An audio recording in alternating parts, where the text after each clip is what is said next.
Easy Rider convinced the major studios that a similar jackpot could simply and cheaply be hit again by taking on young talent and seeing what it came up with. It was in this period, the early 70s, that a remarkable group, later on to be known as the Movie Brats, came together in Hollywood. Among them was Steven Spielberg.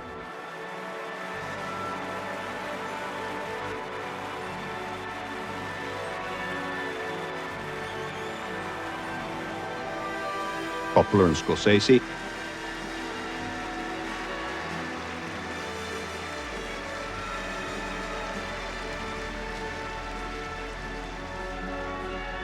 George Lucas.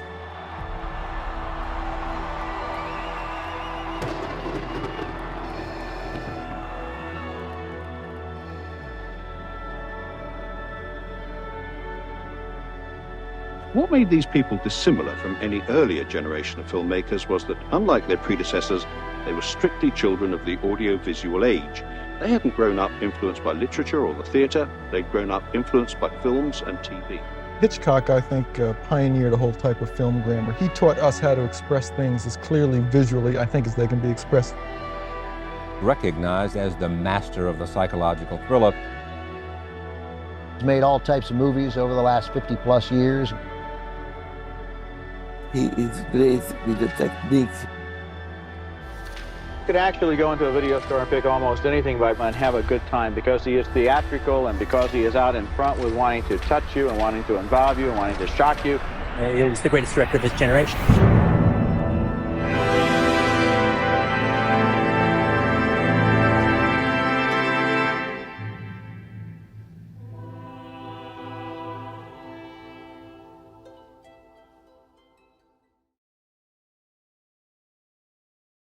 18 movies in a 25-year stretch, featuring hits, misses, critical darlings, and critical failures. Brian De Palma's career and filmography is a twisting, careening roller coaster, an exhilarating thrill ride that's left audiences divided, equal parts breathless and nauseous.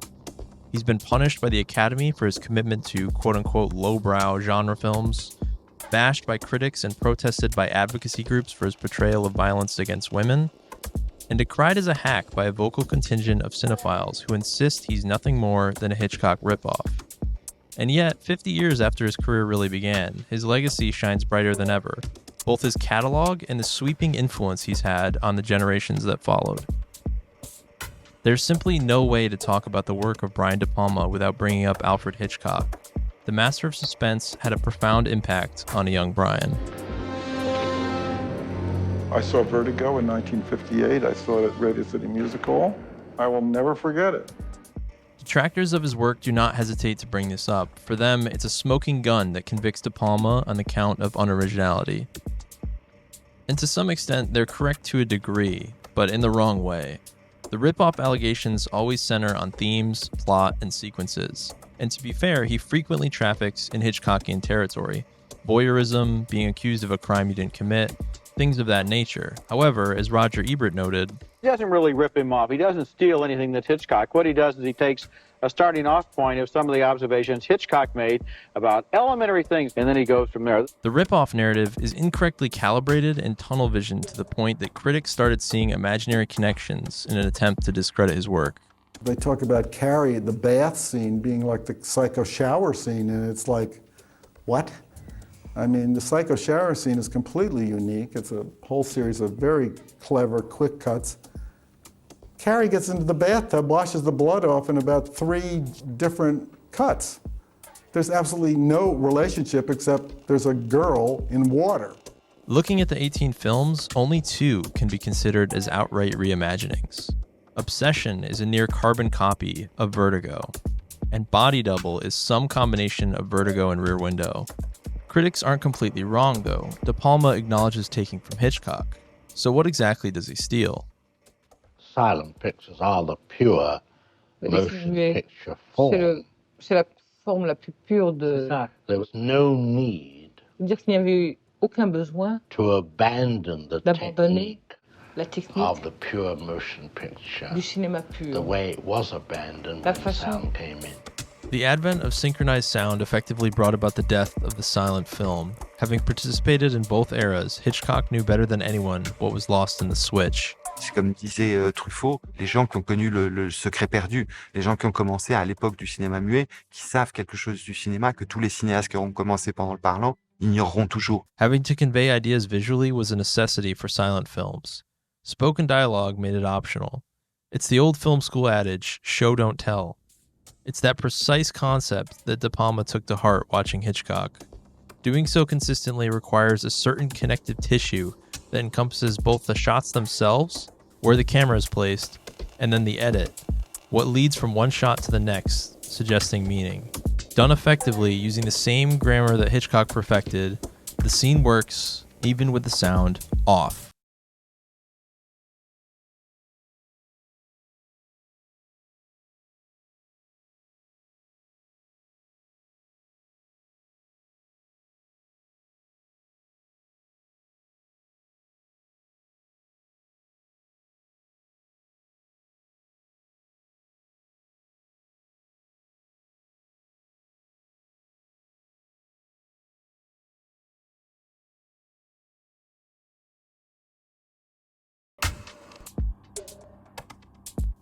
That one scene from Mission Impossible contains the four main techniques and ideas that De Palma borrowed, then mastered, and eventually expanded upon.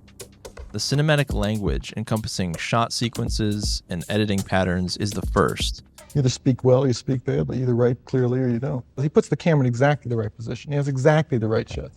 You know, and everybody else is sort of muddle-headed and bird-brained. I very much tried to look through his eye, and I think now have sort of evolved a kind of grammar of my own. And he's not the only one that meticulously studied the master. And I remember picking over it. There's the Oscar Homolka sequence from Sabotage, where it sort of lays out all of the cutting pattern.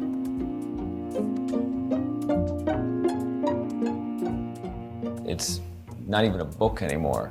It's like a stack of papers. The second technique is another foundational tool that both Alfred Hitchcock and De Palma use all the time. And but Hitchcock discovered the idea of somebody walking or looking, and then you showing what they see, and the audience member identifies with the character, whether it be Jimmy Stewart or Cary Grant. You can show the audience and your character the same piece of information. This is how we experience life, through points of view shots. In Psycho, you can see it in Vera Miles' character walking up to the house. De Palma uses it in the same context during the movie that kickstarted his career in 1972, Sisters. In Vertigo, Hitchcock uses it in the extended following sequences involving Jimmy Stewart's character. De Palma riffs on this in Body Double. Point of view is both a way to control the flow of information and a way to tie the emotional experience of the character to the audience. It's paramount to understanding either director's work and what makes their filmmaking so effective. Nobody has quite worked in the consistently visual storytelling approach first that Hitchcock sort of started, like Brian. And I was like the one practitioner that took up the things that he pioneered and built them into different forms of a style that I was evolving. It's like a whole modern form that he created. And the element of Hitchcock's filmmaking that he is most closely associated with is, of course, suspense. Known as the master of suspense, he has come to define an entire genre in film, now synonymous with his name. It's created using a simple formula. And he also had a great sense of drama. He knew how much information to give to an audience, which is the key to suspense, is actually giving the audience information, not withholding it. He believed in suspense over shock.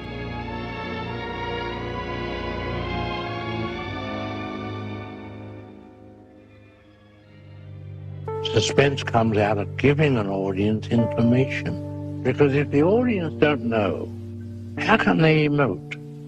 It's like a whodunit. I never make whodunits, because you've got to turn the last page before you find out anything. So there's no emotion. It's just calculation. But suspense is very different. You tell the audience that there's a bomb under that chair and will go off in 5 minutes. And make them wait. The thing that leads to true horror is suspense. And without suspense, there is no horror. For De Palma, suspense could take any form.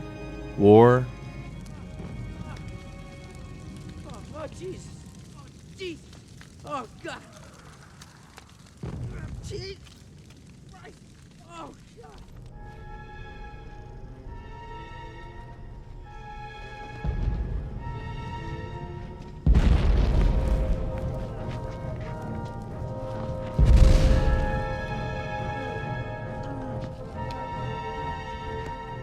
thriller,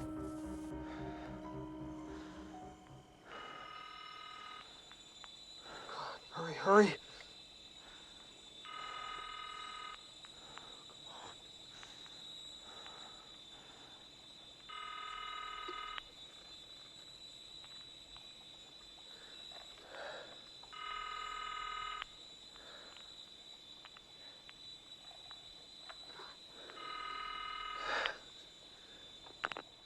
even comedy. You got life insurance? Yeah, I got it.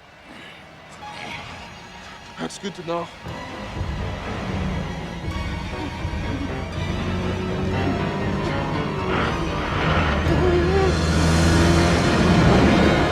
What are you doing? Let's tie my shoe. It's tied. Come on, let's go. The basic techniques are the same, a combination of Hitchcockian grammar, point of view shots, giving the audience information, and the final piece of the puzzle is the manipulation of time. That's what film is for. To either contract time Soit pour contracter le temps, or extend it, whatever you wish. You'd be hard-pressed to find a director as adept at manipulating time as Brian De Palma is. The dramatic set pieces that became his calling card are brilliantly stretched out. If you ever talk to someone who's been in a car accident, you've most likely heard them describe what they experienced as time slowing down. That's the feeling that Brian De Palma is interested in recreating, making pivotal moments feel that much more important. He does this mainly through the use of slow motion and clever editing to make what should only last a split second into its own sequence. And if you find yourself thinking, that's not very realistic, well, I have a favorite little saying to myself. Logic is dull.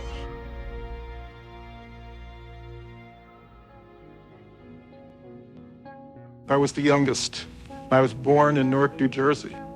When I was about 5, we moved into suburbia in Philadelphia, right off the main line in a kind of fairly nice suburban house. My father was a workaholic. He was a very well-respected orthopedic surgeon. I used to watch my father operate. I'm a very good guy to have around if this car crashes because I'm not thrown by, people's heads smashed into windshields. My father basically drove into the city and operated very early and was teaching and then writing his books when he got home at night. So we didn't see a lot of him. My mother was kind of charming. And at the same time, she could be very judgmental. I remember an interview with your mother where she said Brian was a mistake. You weren't a planned birth and everything. And it sounds as if you felt a bit left out in the sort of family drama. Is that true? Yes, Tell me about that. very much so. My older brother was a very brilliant electrical engineer. And my mother was very much in love with him, and Bart and myself were basically not paid the attention we thought we deserved because of my mother's infatuation with my older brother, and that never really changed. Well, it trains you quite well to be in the movie business because you're used to a tremendous amount of rejection. You develop a very thick skin, and you basically do things because you feel they're right in terms of what you believe, and you don't really pay much attention to what anybody else thinks because you were brought up in a household where nobody particularly cared what you were doing. That makes you sound very kind of locked in and self-sufficient. Do you think you are? Terribly self-sufficient. I went to Columbia to study physics and math and Russian. I was basically a science nerd. I mean, I wasn't really interested in movies. Not until I went to Columbia. There was a lot of excitement because, of course, we had the war. This is Raymond Tuttle, your Vietnam correspondent, just off the Doc Train Supply Route. The trucks you hear in the background are bringing United States supplies to our troops just below the DMZ. I am with one of the members of this elite force today, Private John... John Rubens, sir, 1st Division Special Forces, 2nd Air Cavalry. well, what are you doing here, Private Rubens? What am I doing here? I don't know. I mean in this particular area. Oh, had to worry about getting drafted. Hey, Lloyd, you be the psychiatrist. Sure, man. You're not Jewish, are you, sir? Hey, Paul, you try it. You try it. Go ahead. Now look straight ahead, you know. Real militant. Sir, request permission to speak, sir. That's it, that's it. Go right ahead, son. I mean, you know, like the Chinese restaurant, sir? Well, that's just a plot, sir. You know, you go in there to spend $4.50, $5, and eat for about an hour and a half. And about a half hour later, you're starving to death. Well, that's a Chinese communist plot to starve the United States. I finally had to go in, and I had a letter from a doctor. I took everything to make me allergic so I could hardly breathe. I was up all night, and I was running around wheezing. I had a dead stare right at his forehead and talked about my homosexual feelings. I was a communist, I was a homosexual, I was crazy. And I think with my letter from my doctor, that got me out. And we had all this French New Wave stuff coming in, all these foreign movies. So it was a pretty exciting time. It was like, that's what you talked about. That was like the new thing. There was no place you could take film at Columbia. I signed up for a cinema society called Cinema 16, run by Amos Vogel. And they would show all these very avant-garde shorts. That's what you signed up for. I submitted my shorts every year until the third year I won it with Wotan's Wake. But to hear it is fruitless, to see it must be. So here is the song. It's the 60s. We've got a backdrop of the civil rights movement, war in Vietnam, the women's movement, the French New Wave, and while all of that is going on, Brian De Palma begins his career. First with experimental short films at Columbia, documentary films for various organizations, including the NAACP, before finally working on feature films. Right from the beginning, there is a strong political and social awareness to his work. Even something like 1963's The Wedding Party, a very rough around the edges experimental film edited with jump cuts, silent era style sped up footage, and featuring a freshly discovered baby-faced Robert De Niro. There's love, and then there's marriage. Now, we're not knocking love, we're just knocking the institution, marriage.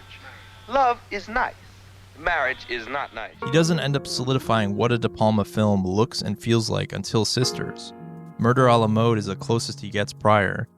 What's significant, though, about that early era is its confrontational black comedy with a political bend. Here, right here, man, a revolution. You ever see the Empire State Building? Empire State Building. You ever see, it's right around the corner here, the Colonial Theater. Or across the street, man, the Empire something, Mercury Dealer. Empire, Colonial, man. What's wrong with it?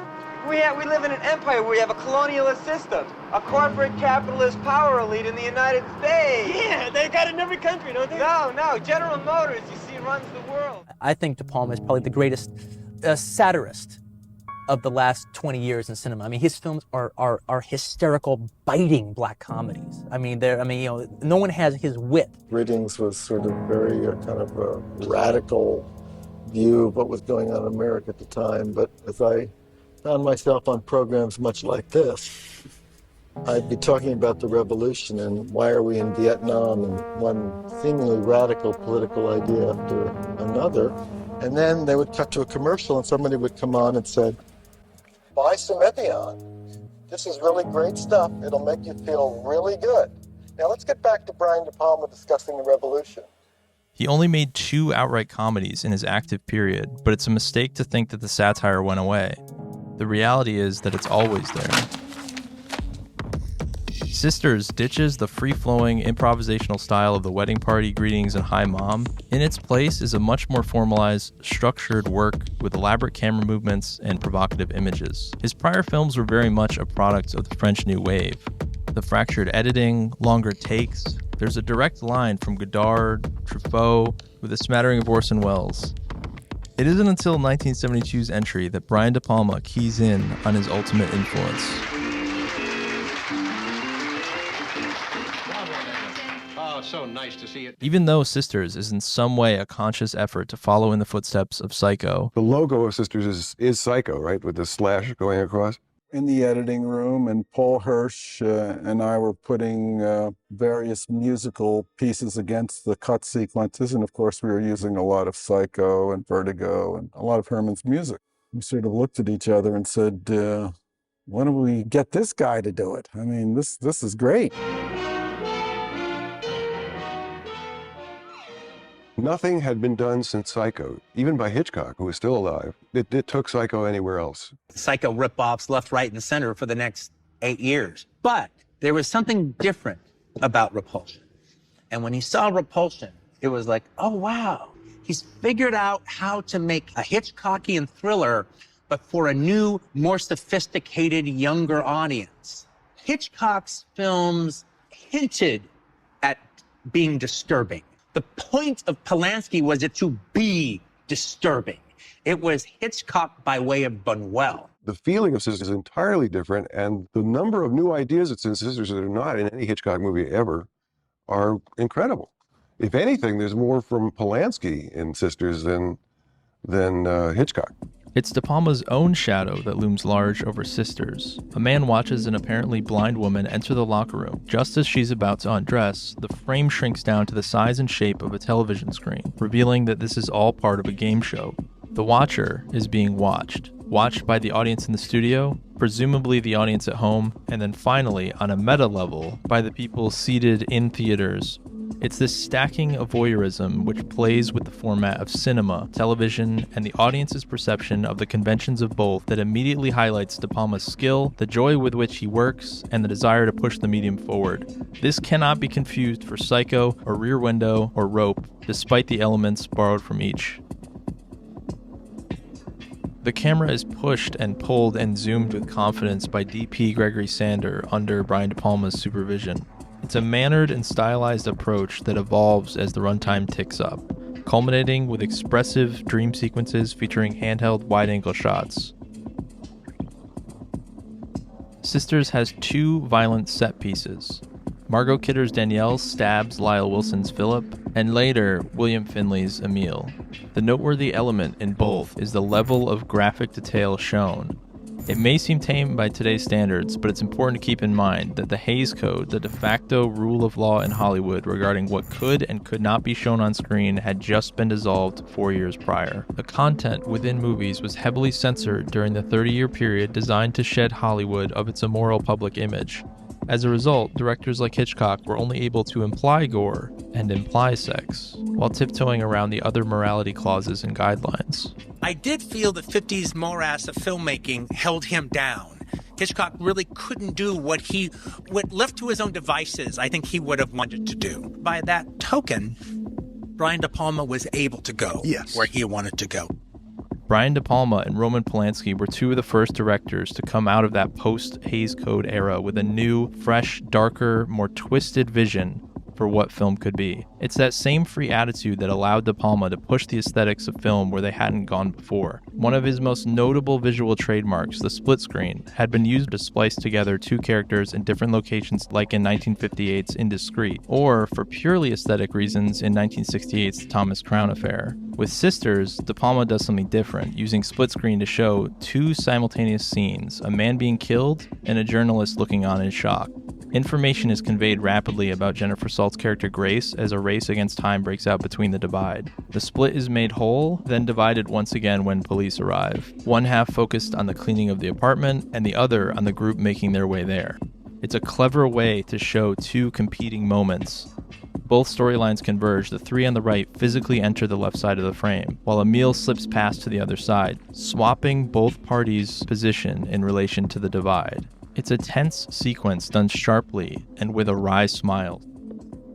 Split screen isn't the only De Palma trademark in Sisters. There's multiple sequences involving film within a film. Here he's using the convention to relay backstory. So there are all kinds of ways in film to get dramatic and important information across without just laying it on the audience. You use the different film forms. Challenge life at their first breath. History had them as the stuff of myth and symbol.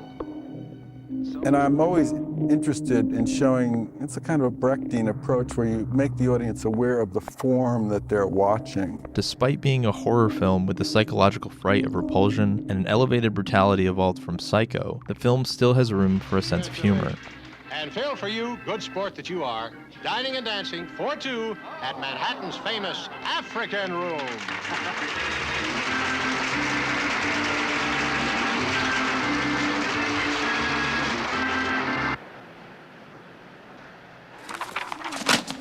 Palma's finger is always on the pulse, aware of both the culture and the moment. The best thing to do is to get up there. All right, take it easy, will you, lady? These people are always stabbing each other. These people. All right, now let's just keep calm.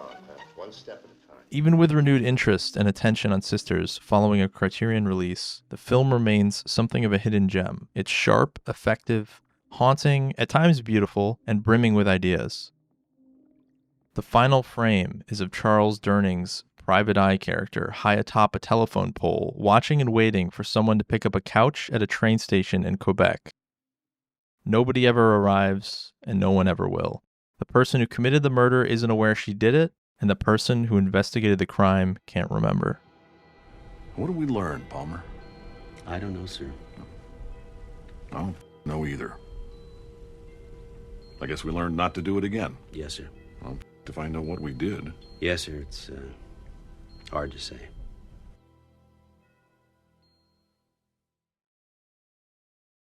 Having written and directed a highly competent, stylish, unique psychological thriller that was commercially and critically successful, Brian De Palma's next move, logically, was to write and direct a rock musical comedy horror film parodying the music industry, scored by and starring Paul Williams.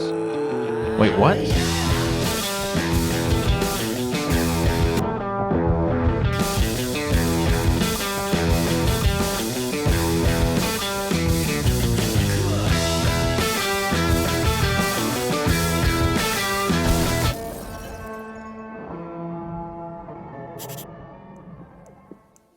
Phantom of the Paradise is a wild combination of Faust, Phantom of the Opera, music industry lampooning, era-specific boy band spoofs, and extremely expressive filmmaking.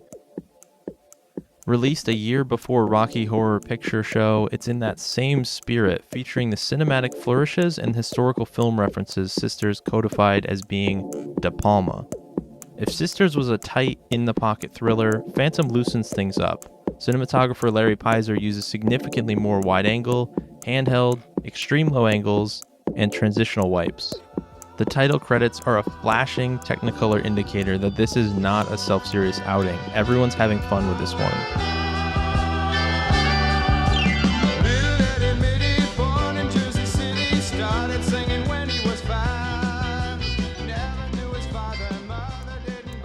Most notably, Garrett Graham as Beef. Swan, this was scored for a check.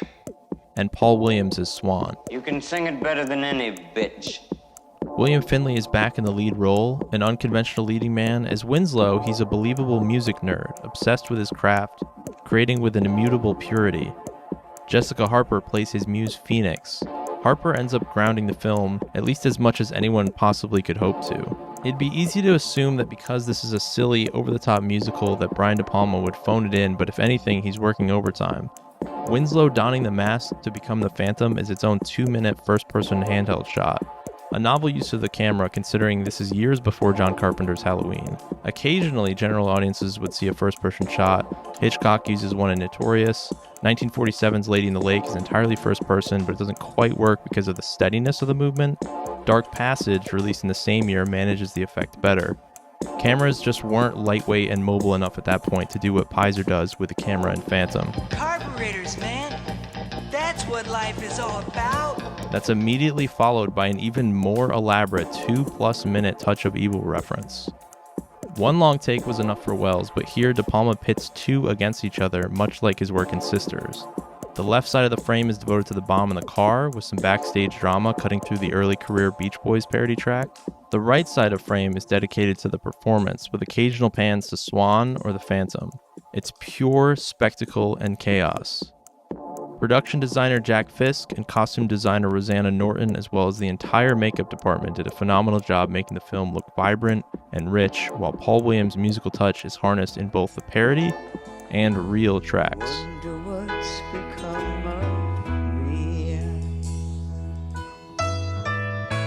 To working out, I let them in. The film was a great disappointment commercially when it first opened. We had unusual numbers for Canada, and as it turned out, unusual for the world. Here was this movie that was failing everywhere, and in Winnipeg, it was topping the charts. It was very successful in LA, it was very successful in Canada, and France it played for like 10 years. two young teenagers from France became obsessed with the film, watching it over and over. They would later go on to form a little electronic music group called Daft Punk, in which they donned masks and became machines to sing. There's a commitment to aesthetics, to a look, and to a boldness of vision. It becomes even more evident in later films, but it's apparent after just 2 mainline De Palma entries that he's willing to commit to a style that is instantly recognizable. If you're watching television, you're flipping channels, and you come across a Brian movie, and you don't know it's him, if you know Brian's movies, you could guess it's him, just from the way the camera moves. You know, Brian's personality is so strong, you know, and his visual sense is so personal. It's undeniable when you see it. When you look at the generations that followed, especially the wave of filmmakers to come out of the 90s, it's hard not to see a line from his filmography to Wes Anderson, or Edgar Wright, Noah Baumbach, or yes, one Quentin Tarantino. Even if they're not directly paying homage or doing a De Palma-esque sequence, there's something to be said for the way in which the young talent of the 90s, much like the 70s crew, were given space and freedom to create and ended up doing so in a way that makes it abundantly clear it's their film. You're not going to put on Rushmore and think it's a Tarantino picture or that Pulp Fiction was done by Wes Anderson. Each has their own unique imprint. Brian De Palma, more than Scorsese and Spielberg and Lucas and all the rest, makes his movies his way on an unmistakable visual level. And just like Hitchcock's work affected young Brian, the boldness of vision and commitment to his own style seeped into the conscious and unconscious minds of the waves of filmmakers who followed in his wake.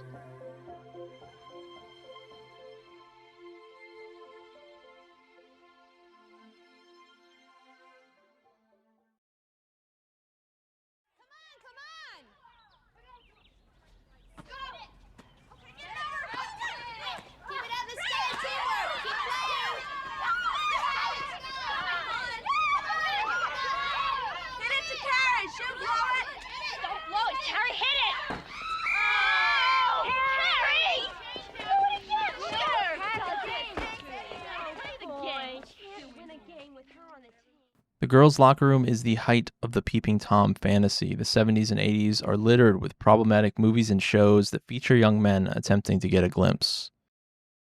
Always fascinated with voyeurism and the idea that all moviegoers are on some level onlookers, Carrie begins with De Palma leaning into that fantasy, implicating the audience as perverts, presenting the girls' locker room in slow motion. This is a paradise where young women laugh and dance in the nude.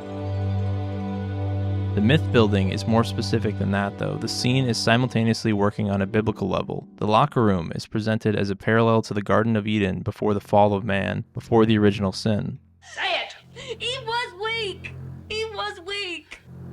And the Lord visited him with a curse. And the curse was the curse of blood! The onlooker perspective shifts to Carrie's own as her blood runs down her leg.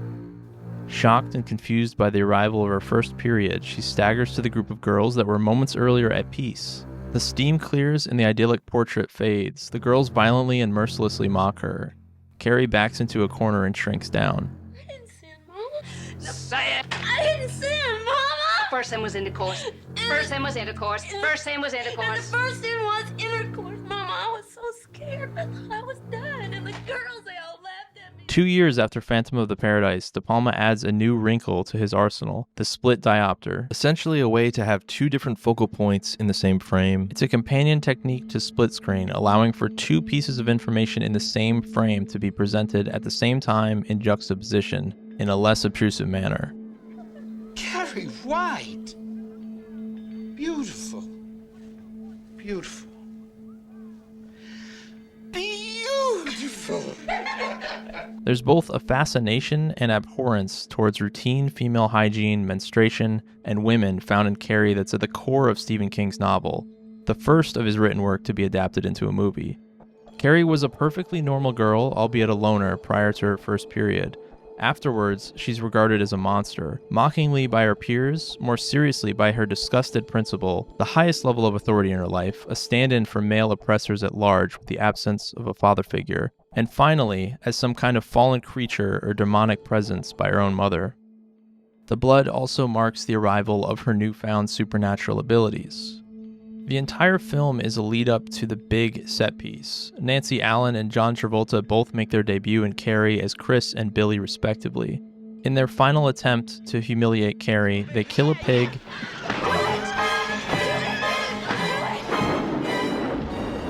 gather its blood, and place it in a bucket high above the prom stage. After rigging the prom queen results so that Carrie wins, they hide under the stage and wait to pull a rope, sending the blood hurtling towards our most innocent protagonist. The whole movie hinges on this scene, and the reason it works so well is due to the tragically realistic performance of Sissy Spacek. Even in scenes opposite Piper Laurie, who is playing up the insanity of the religious fanatic character, her mom, Spacek remains entirely sympathetic and emotionally raw in her delivery. Stop hurting yourself, Mama! He's gonna laugh at you. They're all gonna laugh at you. Look, it's not too late. You can stay here with me. I don't want to stay with you, Mama. There's a 3-hour television version of Carrie, which is exactly like the book. Instead of crucifying Mrs. White, they give her a heart attack. And I never remember in a script meeting saying, "That's dramatic."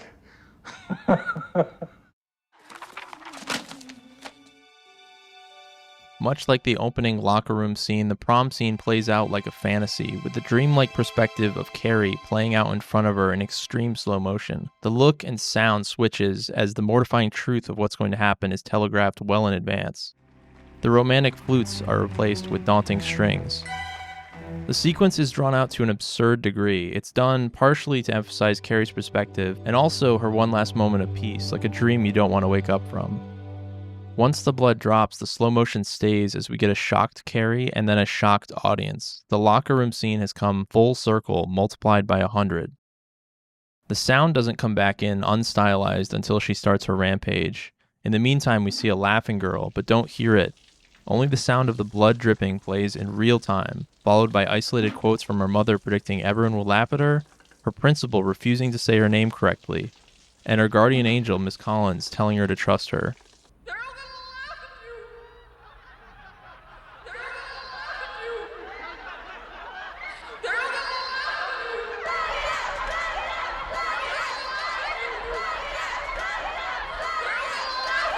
We're all sorry, Cassie. We're all sorry, Cassie. Trust me, Carrie. You can trust me. Trust me, Carrie. You can trust me. Trust me, Carrie. You can trust me. The iconic moment Carrie fully channels her rage, glowing red after blowing out the light, is accompanied by split screen. There aren't two competing ideas here, and it feels unnecessary compared to how it's deployed in Phantom, and significantly worse than how it's used in Sisters. What I discovered with split screen, it is not good for action. So Paul Hirsch and I pulled out a lot of the split screen. You see it occasionally, but it's not good for, action, reaction, action, reaction. It's too much of an intellectual form, basically. And yet, these images remain as memorable as any in the entirety of the horror genre. Incidentally, the split screen may have helped it stick out in moviegoers' minds, and certainly helped cement the idea of Carrie as De Palma's film. It is one of the great subversive scenes in film when you think about it. In the third act, we actively root for Carrie, a bullied loner with no friends and a bad home life, who goes on a rampage at prom, killing her classmates. What De Palma managed to do, in effect, is get audiences to enthusiastically cheer on a school shooter.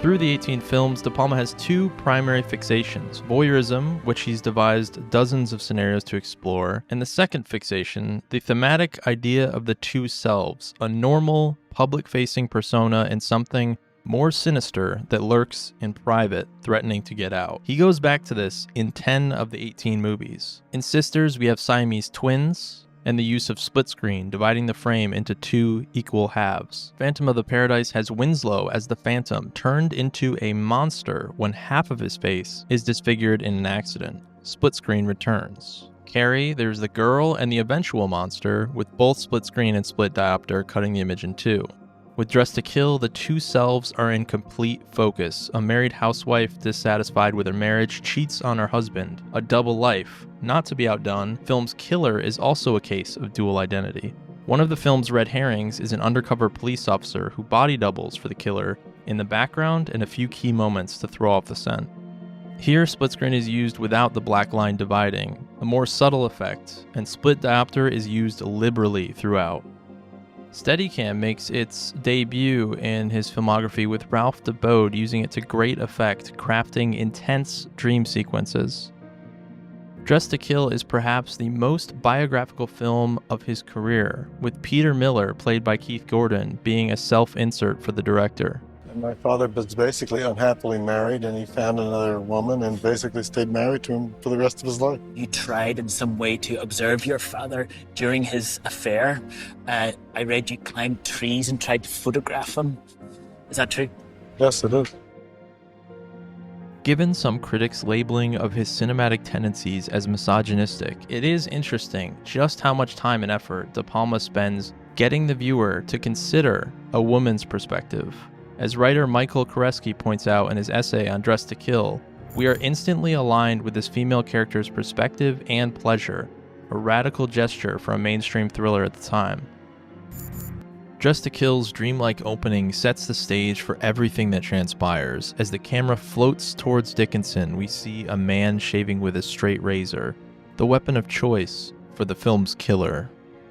The literal steamy shower becomes metaphor as her mind and hands begin to drift towards a violent and sensual fantasy. Using pure cinema alone, De Palma immediately associates the main ideas of the film, the inextricable link between violence, lust, and repression, while putting the viewer off balance by presenting a dream as real, a technique he used to end Carrie that he revisits at the open and finale of this outing. Point of view is essential to his work. Such a high percentage of his filmography works without any dialogue at all. Sisters, Carrie, and Dressed to Kill are centered around women. The camera follows behind them through their daily lives and offers glimpses of what they're seeing as they see it. We see their heroism, courage, fear, desire, and see them navigate situations involving great peril, or even worse, their ultimate demise. Well, I've been asked that question a lot. Why do souls violence toward women? And basically, if you're making a suspense movie and you put somebody in peril, a woman somehow looks more vulnerable than a man. And I like photographing women better than men. If I'm going to put somebody in a dangerous situation, I'd rather be following around a girl than a guy. It's part of the genre. The woman with the negligee walking around the house with the candelabra. In his mind, audiences care more when a woman on screen is in peril. It elicits a stronger emotional response. To do this properly, to convey the fear that they feel or the danger that they're walking into, he uses the techniques that he acquired from Hitchcock, knowing that showing the audience and the character the same thing at the same time aligns their collective emotional state. On one hand, it forces the audience to literally see the woman's perspective. This helps explain why Sisters is more commonly seen as a pro-feminist piece of work as the years go by, or why Carrie's depiction of the challenges facing a teenage girl still resonates so strongly. On the other hand, in order to be effective, cinematic images. Given the genres he frequently works in, these women are often hurt or killed off in disturbing and violent ways. But you know, cinema is as we've said 1,000 times, is a visual medium, and we're interested in terrific visual sequences, and many of them happen to be violent. One of the things you said, though, as a filmmaker, when you deal in violence, you're actually penalized for doing a good job. Absolutely, because you want to make the sequences as effective and as moving as possible. You use all the things you've learned from other directors and things you've invented yourself.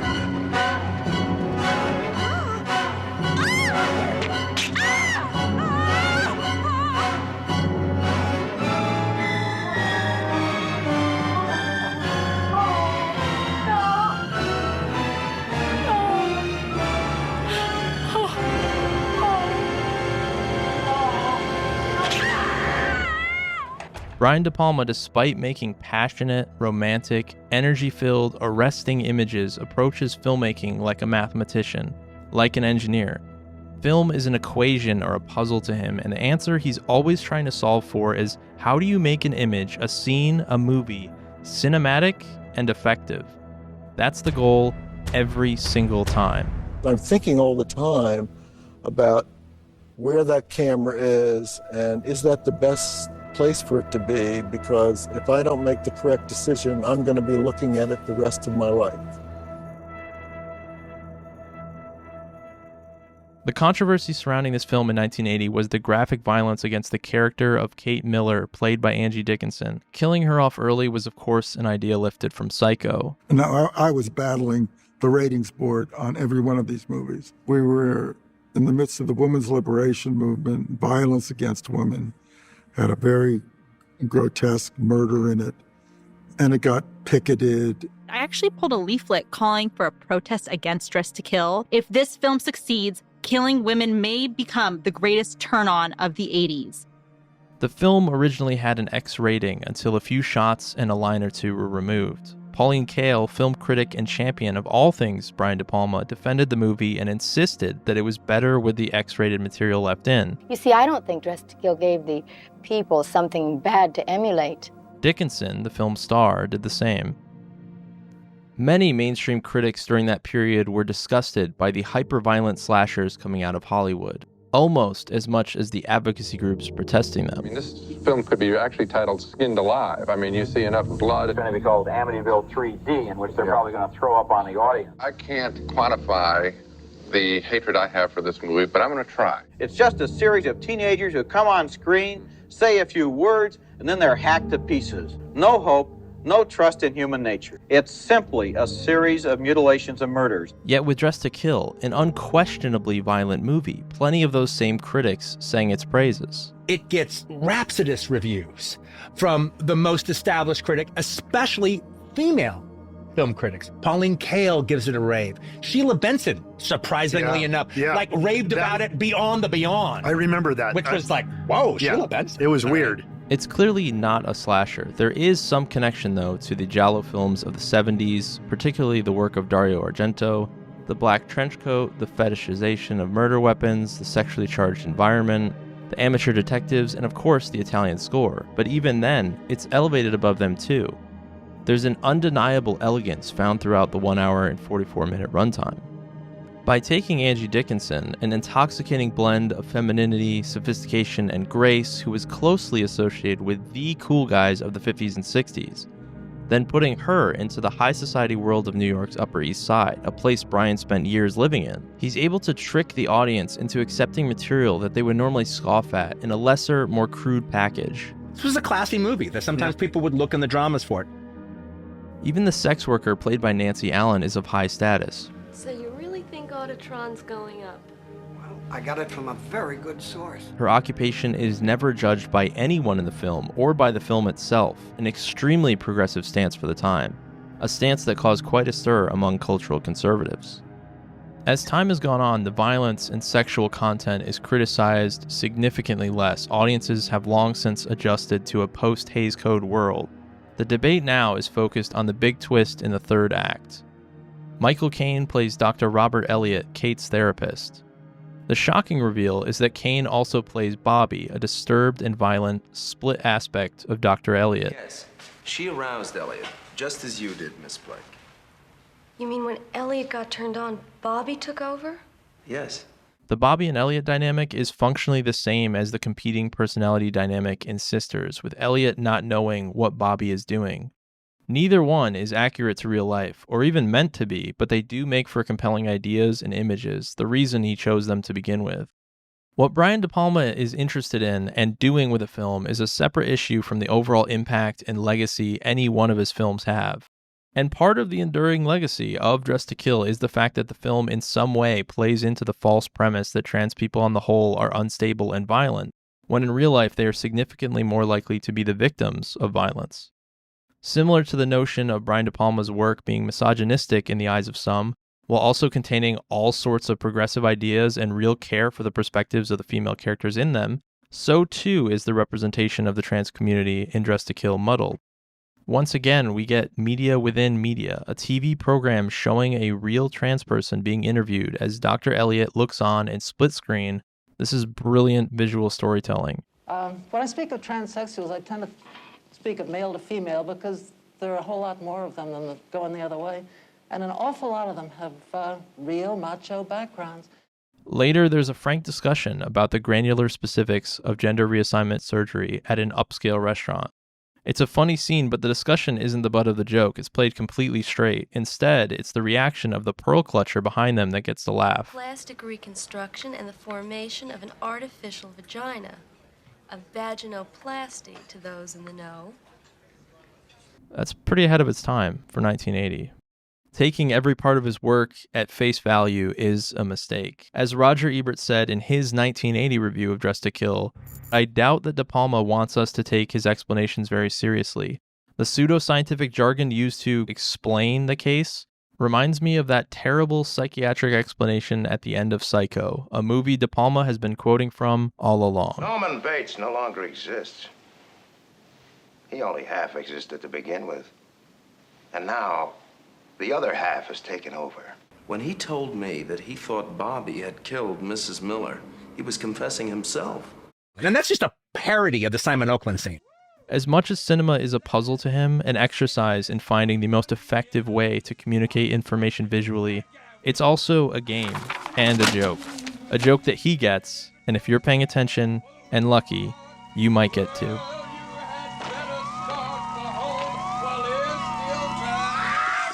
Never sing my music again. Not here, not anywhere.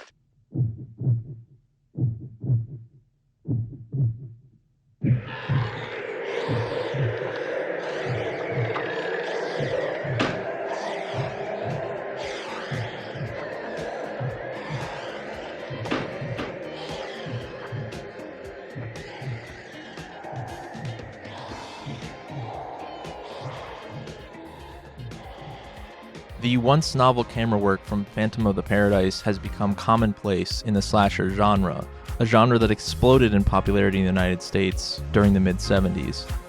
Films like Black Christmas, Texas Chainsaw Massacre, and Halloween established a template that many exploitation films soon followed. Generally lacking the sophistication and nuance of the earlier Italian giallo films, American slashers got straight to the point, crude killings and well-endowed beauties. De Palma riffs on this with a ridiculous and over-the-top women's dorm. I must say, when we shot that, we were laughing every take, because it was so... Every take, we added something else, something, more obscene. I love even just a shower on the door, so you know what that's going to be.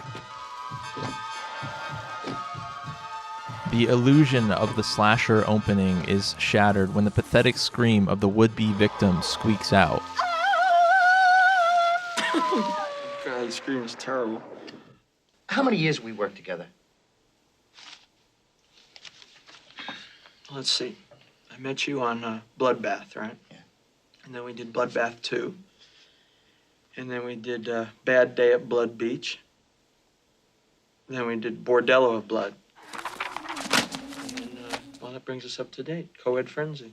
I had this, sound designer named Dan Sable who had worked for me for a whole bunch of movies. And in Dressed to Kill, I hear this wind effect, and I look over at Dan. I said, Dan, we've used that wind effect for the last 4 movies. Don't you have anything new? That is the trouble. I have heard it a million times. Now get something new. New wind. Yeah. Got it. And what about that scream? We gotta dub that. All right, you know any good screamers? Written by Brian De Palma, Blowout is based on the premise of Blow Up, directed by Michael Antonioni in 1966. Another member of the movie brats, Francis Ford Coppola, spun out his take on the same idea in 1974's The Conversation, starring Gene Hackman and John Cazale. The central idea in all 3 films is that a normal, unsuspecting man stumbles onto a conspiracy. Blow Up's protagonist is a photographer that has seemingly captured a murder. The Conversation has Hackman as an audio surveillance genius who listens in on a couple during a routine job and ends up hearing something that leads to his belief that they will be killed.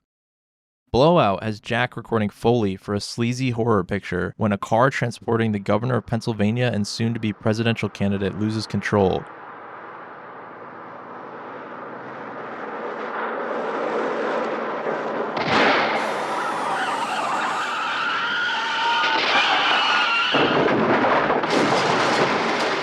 Blow Up has the thinnest plot of the group, meant more as a meditation on the nature of art, the role of the artist, and an essential philosophical question. What is real and what is fantasy? This photographer whose life and his work is being able to see is completely lost in a world of what is real and what is not.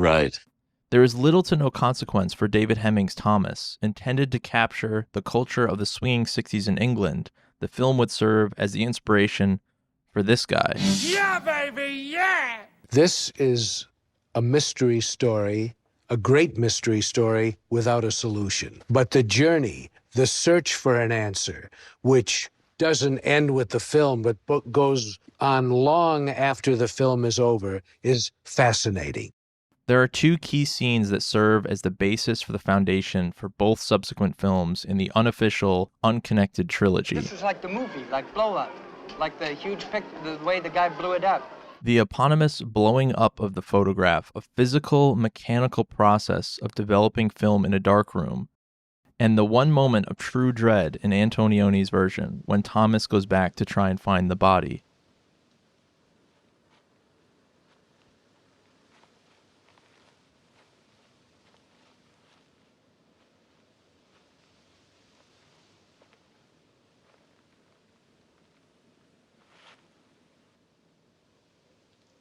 Coppola extracts that moment of dread and stretches it out into a tight psychological thriller.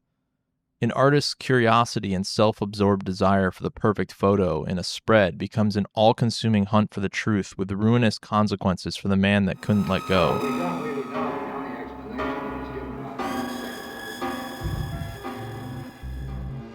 Where Coppola is focusing on the what and why of an affair turned corporate conspiracy, De Palma gives away the game early. Blowout isn't all that interested in the conspiracy itself, rather what we do with it once we have it. Blowout gets down to somebody trying to find out what actually happened. And my conclusion was, even if they could figure out who was on the grassy knoll, no one would care anymore. It's an examination of the American public and the ambivalence toward the machinations of the institutions and people that really make things happen. Nobody wants to know about conspiracy. I don't get it. The progression of the three films' attitude towards conspiracy reflect the events that transpired from one to the next. In the 3 years before Blow Up to the release of Blowout, Americans experienced both the JFK and MLK assassinations, Chappaquiddick, the end of the Vietnam War, the Pentagon Papers, Watergate, and eventually President Nixon's resignation.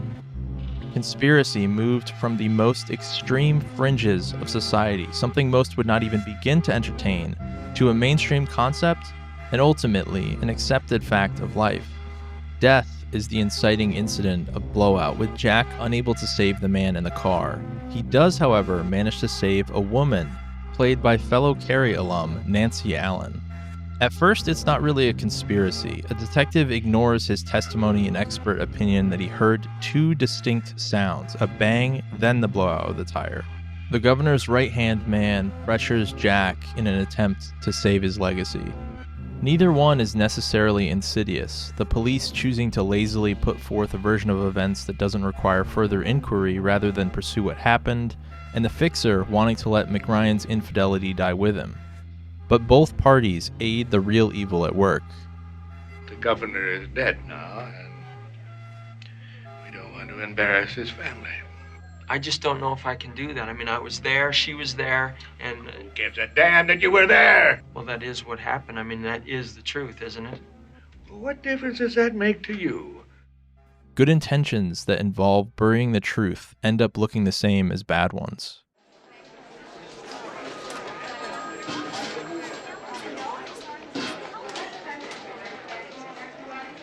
Doctor, how is she? Very lucky. Mild shocks, some cuts and bruises. No major injuries. Can I see her? She might be asleep. She's been sedated. Well, just say goodbye. Don't stay too long. Where are you going? I have to leave now. Wait a minute. I think you better get back to bed, really. I don't think they're finished with you yet. Come on, up. Up. Just for a minute. All right. So how do you feel? He said I was lucky, the doctor. Yeah, he should have been there, huh? And there was just this immediate chemistry between us, and I just loved working with him. I didn't realize you were this pretty with all that mud all over your face. Makeup on. Well, don't worry about it. It's fine. It's a hospital. You know, the whole idea of catching lightning in the bottle, something happens uniquely between the actors as they're playing a scene with each other. Great directors like William Wyler, when he's staging a scene, he basically, you know, just gets the camera in one position and lets the actors act through the emotion of the scene. You can see the transference of feelings between them. Yeah, I gotta go. But, what do you say when you get out of here? We have a drink sometime, huh? And a glass. Sure.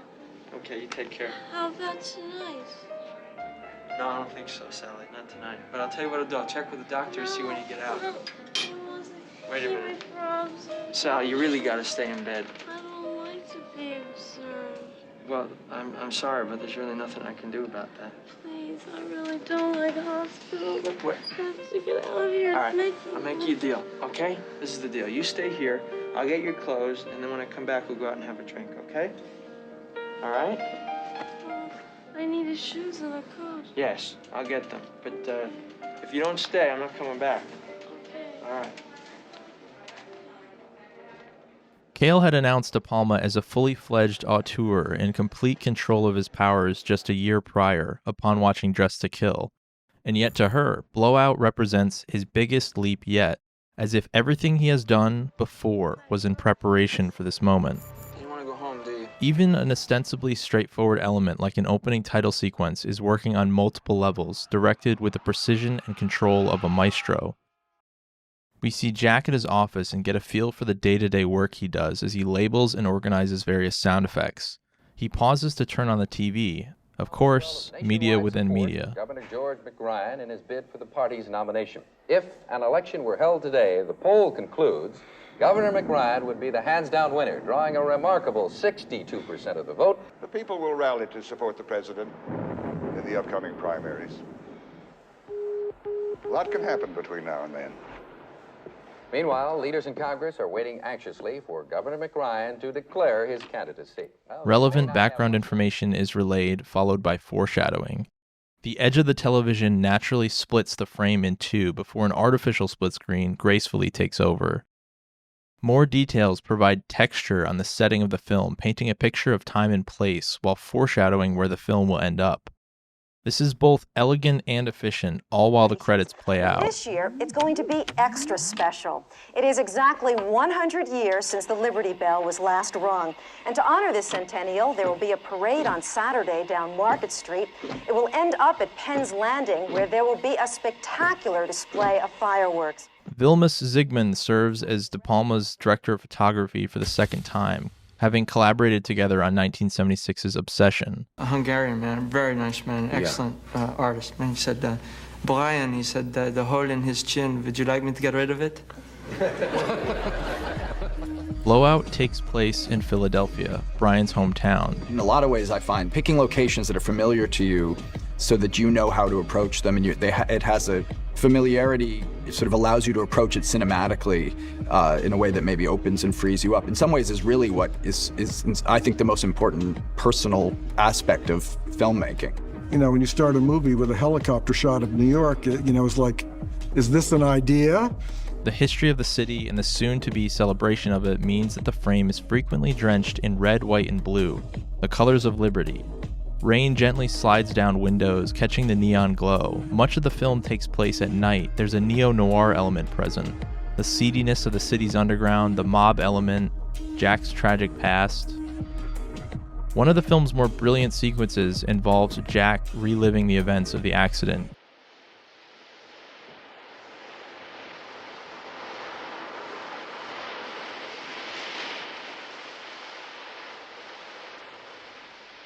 Beautiful night for a walk. Yes, it is. Let's take a walk along the river here. Nice. David, look, there's someone on the bridge. Oh, let's not worry about that. He's staring right at us. Who cares? We care? Betsy. I don't want to stay here anymore. Let's go. Yeah, okay. What is he doing? I don't know. What is he, a peeping Tom or something? Ah, who cares? Come on, let's walk down here.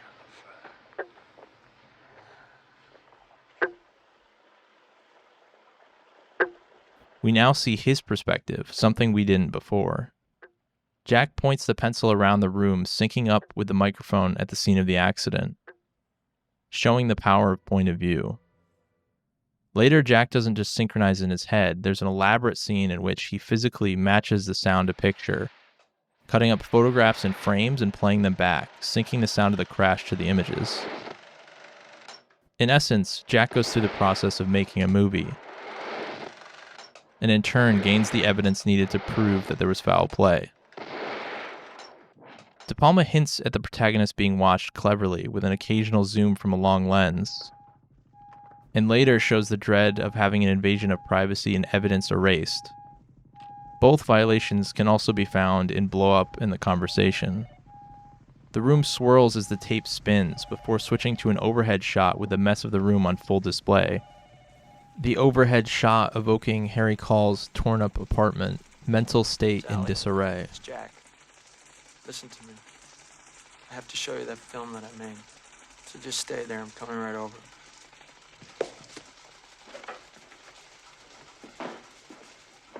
You know, we have the famous Godard quote that, you know, film is truth 24 times a second. Well, quite to the contrary, I think it lies 24 times a second. And you can manipulate images to say anything you want, which is why television is such a great propaganda tool. He said a preliminary investigation into Governor McRyan's death revealed that he was the victim of a freak accident. Bullshit. Also in the news today. The geography of the spaces used is laid out so clearly in the third act, first in the train hall, then later at the parade. You have to know where everything is. And, you know, and when you, so many times when, you know, somebody fires and somebody falls down. I mean, you know, it's like, where is everybody? How close are they? How close is the jeopardy? Hotel in the Times Square area. Sally? Hi, I'm Frank Donahue. Oh, hi. Nice to meet you. Listen, would you mind just walking with me for a moment?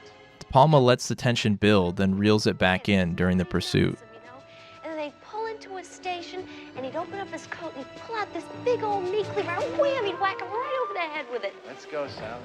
Yeah, and then they had this transit strike, and he just disappeared. It was like he went on strike, too, you know? And that's why I don't ride the subways anymore, because it's just not safe, you know? I mean, I wouldn't even come down here if it wasn't for you. Genres switch up with the music, turning into a breakneck action sequence filled with bird's-eye view helicopter shots with frequent collaborator and longtime editor Paul Hirsch splicing in people diving out of the way.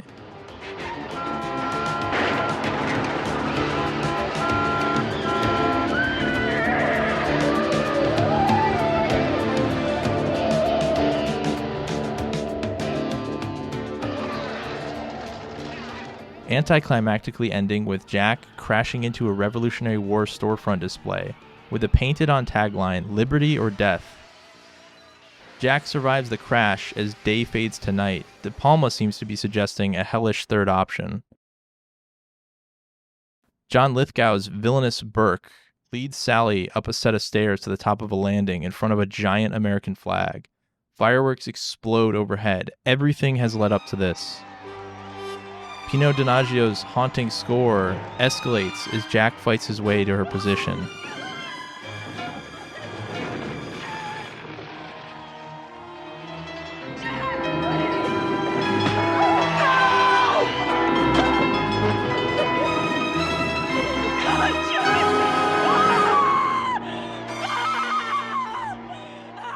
Similar to the big moment in Carrie, slow motion takes over, the camera following as he runs.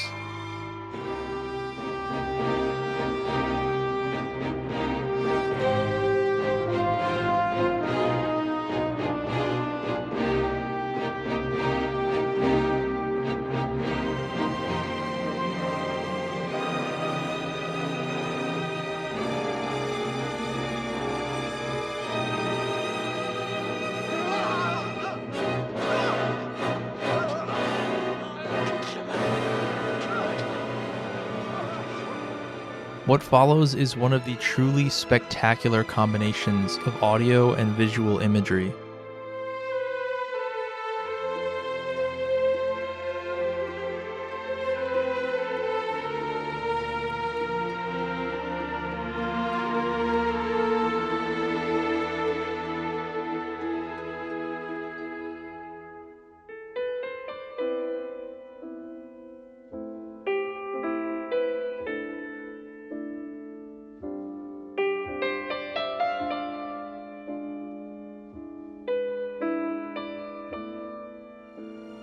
It doesn't just end there, though. Instead, Jack listens to her voice from beyond the grave, playing back the recording of Sally when she was wired. The recording goes from sweet to gut-wrenching as the sound of her death rings out from his office setup.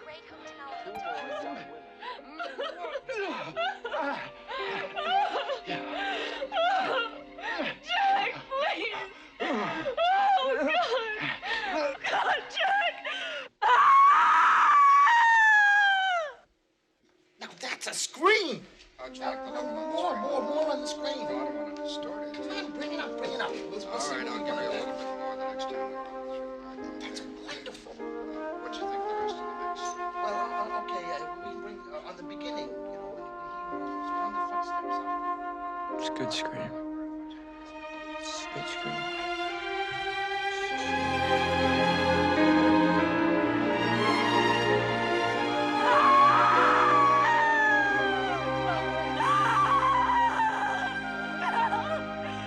It's such a stunning ending, but such a devastating ending. All he's done, all he's sacrificed, people have died, and now it's just a scream in a horror movie. That's a sad reality of life. Travolta was the biggest movie star in the world at the time, hot off the success of Grease and Saturday Night Fever. Brian De Palma was riding high following Dressed to Kill. We got a fantastic cast, tremendous visuals, and a killer original score. Everything spelled success for Blowout. Filmways was projecting that it would go on to make $60 to $80 million. Like the ending of the film, sometimes things just don't work out. Or maybe because of it. When I showed it to the executives, they go, oh my God, what a downer this is. So it was basically, release it, let's see what happens. And of course, it didn't do well at all. Do you think it's because of the ending, or? Oh yeah, I think, Hitchcock had similar problems with Vertigo. At this point, this was the worst box office disaster of his career, and certainly the most devastating. And even though it was met with a positive critical response, Why I really like Blowout, it's much more than a thriller. Total agreement. Blowout was completely shut out of the Academy Awards. It wasn't until years later, several home media releases, and consistent championing from the likes of Cale, Ebert, and his most rabid defenders. Brian De Palma's Blowout. I think it's one of the greatest movies ever made. It's Brian De Palma's finest film. All right, which means it's one of the finest movies ever made because, as we all know, Brian De Palma is the greatest director of his generation. All right, John Travolta, by the way, gets one of the best performances of all time in this movie. That the movie would be repositioned in the tapestry of film history. And the thing that I find so depressing about Hollywood is how often people really feel the first 3 months of anyone's response to your film. That's it. Carve that into marble, that was the response. It's not true. It wasn't true for Vertigo.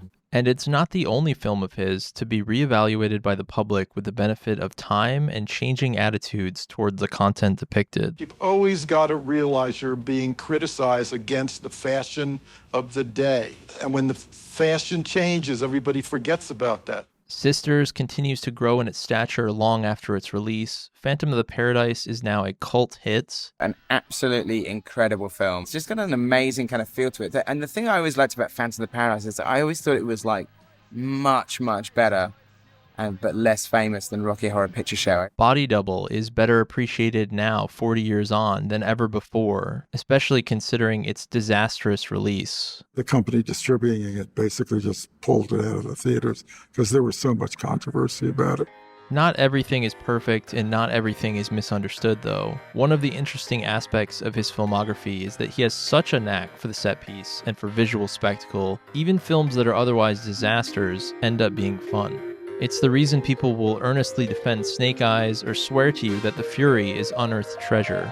Because as bad as any one of his misses are, there's enough gold there, or at least enough joy found within, that a fan looking for a reason to step in front of the line of fire can find one. Take 1976's Obsession. Written by Paul Schrader, it's the first of his collaborations with John Lithgow. Geneviève Bujold steals the show. Bernard Herrmann's score is gorgeous. It's a good movie. There's nothing overtly wrong with it. Paul Schrader and I just recently seen Vertigo at the LA County Museum. The first time it had been shown in 20 years or something. And basically came up with a scenario modeled on the plot of Vertigo. It's also a bit dry. As effective as a movie as it is working with one hand tied behind its back because it doesn't have his humor. Yeah. And it doesn't have his satire. Usually, the Hitchcock references in his work are riffs where he's playfully and skillfully remixing them or deconstructing what makes the original great. Here, it feels like he's doing a straightforward impression, a very accurate impression, like an extremely realistic painting. So realistic, it has you wondering, why don't I just go look at the real thing?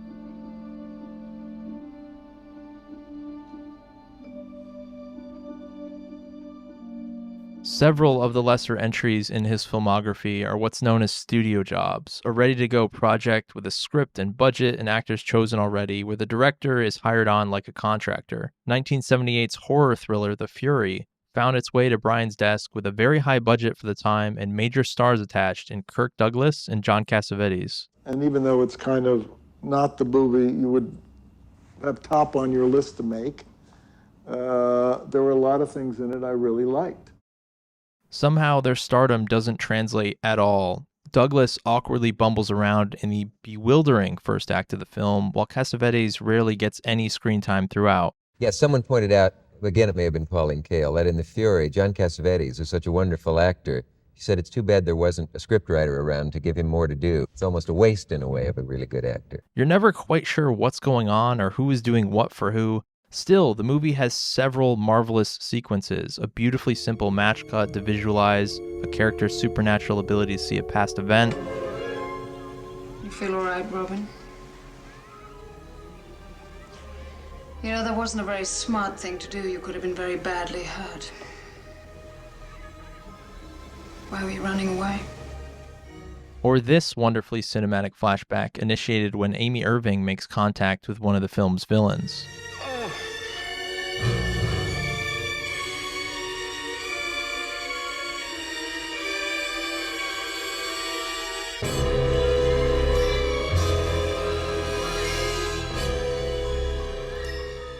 The two standout moments of the film are the explosive finale and a tension-filled sequence involving Andrew Stevens' Robin exercising his telekinetic powers. If you look past the pieces that don't work and allow yourself to go along for the ride, it's a fun B-movie with clever visual ideas and a lively score from John Williams.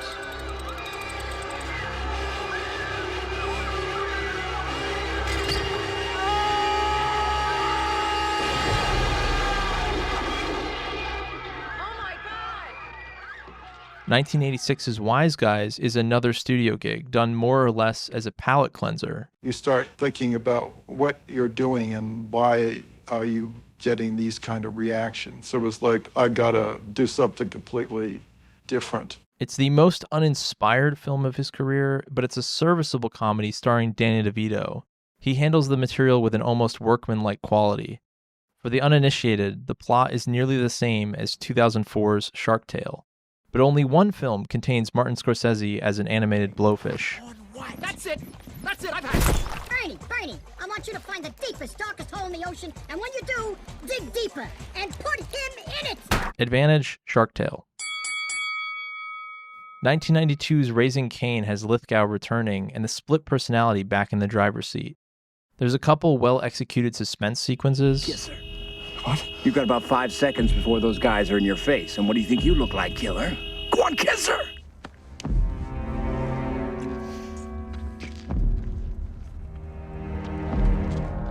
Ooh. Well done. But this is a film hellbent on not satisfying the audience. I thought Raising Cain was a blast. I had a total blast out of watching it, but part of the fun about the movie, which I don't know if the studio liked it that much, was the fact that it's almost, the whole thing works to annoy the viewer.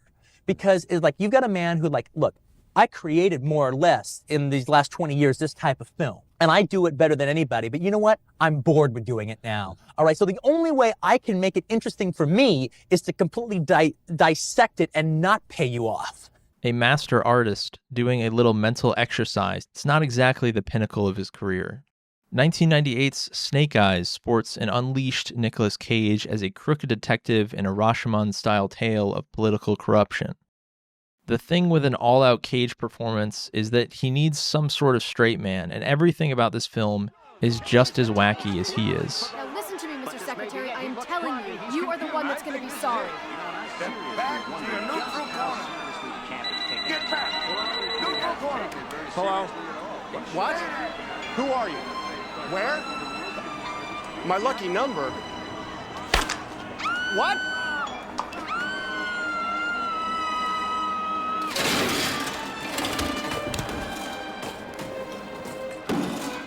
The dialogue, the colors, the absurdly unconvincing boxing, and way over the hill boxers. Even the supposed straight man, Gary Sinise, is so straight-laced that he accidentally flips all the way around into parody. Yeah, it's kind of small.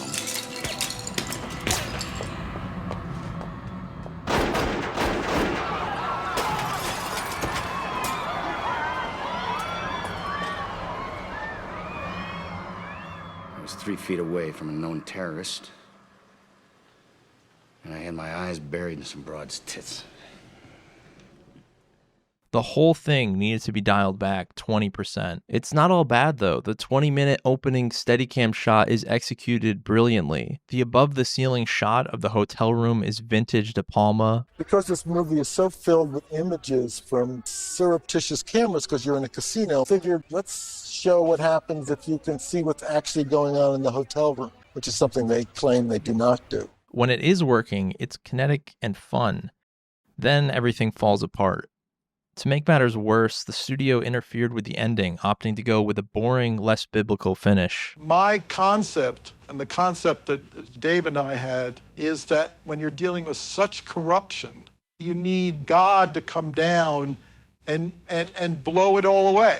It's the only thing that works. That was the whole idea of the way.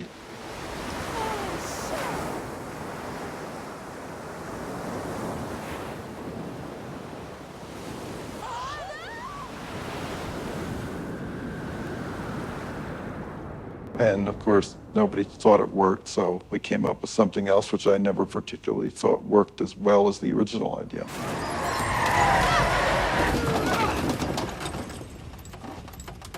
Endings are tough. They're always tough in your career. If you can get 2 or 3 great endings to your movies, it's a miracle. Then there's 1984's Body Double, a bad movie trapped in a good movie's body, featuring some of the most overt Hitchcockian sequences in his filmography. Pauline Kael called it an assault on the people who have put De Palma down for being derivative. He revisits the idea of staging an illusion, voyeurism, there's the following element, and the crippling mental hang-up, this time claustrophobia instead of acrophobia. I look up. I look down.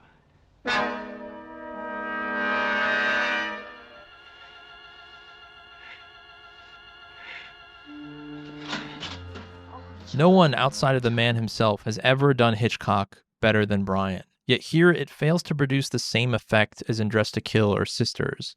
There's 3 very disparate tones and aesthetics pushing and pulling each other around.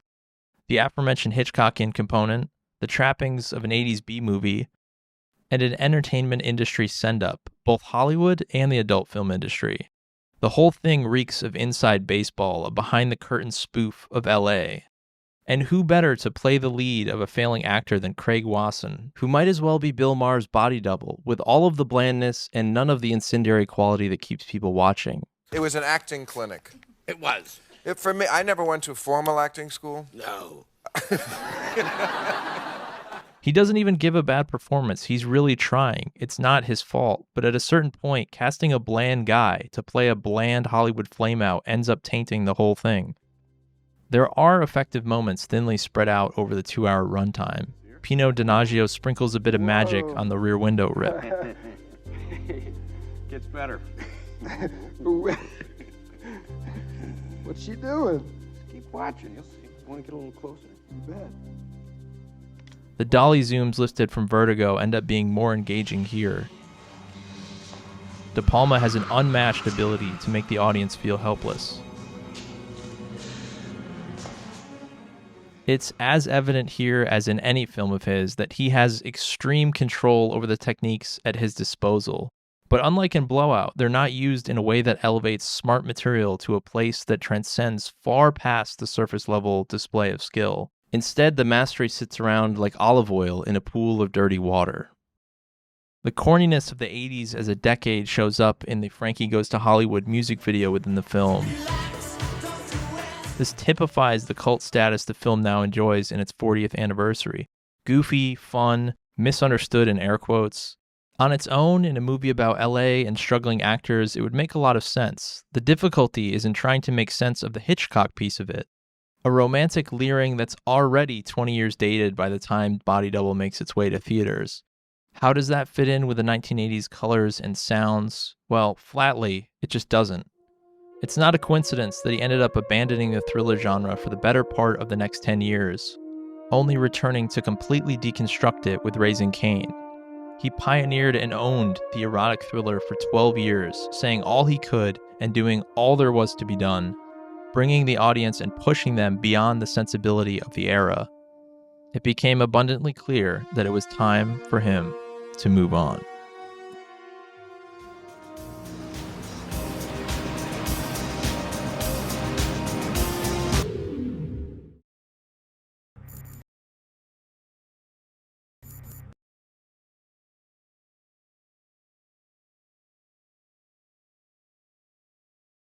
After another battle with the ratings board over graphic depictions and a troubled shoot, De Palma set his sights on a project with more universal appeal: the American gangster story, told from the perspective of the law. Much like how Dressed to Kill overcame its graphic content by wrapping it with an upper-class sheen, The Untouchables offered De Palma a chance to showcase his filming prowess in an all-American package. Cuban gangsters might have been too much for Tom and Stacy, but the 1930s story of FBI agent Elliot Ness had broad appeal. Written by Pulitzer Prize-winning David Mamet and featuring an upbeat score from Ennio Morricone, the film was box office from the jump. And who better to play the lead than Mr. All-American himself, Kevin Costner? White bread, apple pie, baseball on a sunny afternoon, that's Costner. As Ness, he's the quintessential Boy Scout, out to get the big bad Al Capone. Mamet is working in archetypes, something Sean Connery's Malone playfully teases out. Well, maybe I'm that whore with a heart of gold, or the one good cop in the bad town. The Untouchables is De Palma's response to the critics and audiences who either skipped Blowout, protested Body Double, or found Scarface too intense. It's as if he realized that people didn't hate the violence, suspense, or operatic set pieces, even if they said they did. They just hadn't tried a palatable flavor yet.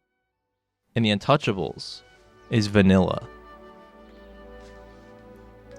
I love you, Elliot.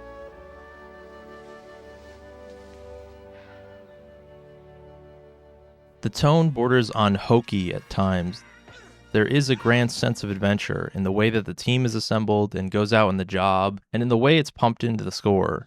The camera is going up and the Ennio Morricone music is coming in and everybody is wearing Armani suits and Sean Connery is leading these guys across the street on a liquor raid and you're like, why is my heart rate going up? And it's like, 'cause they know what they're doing.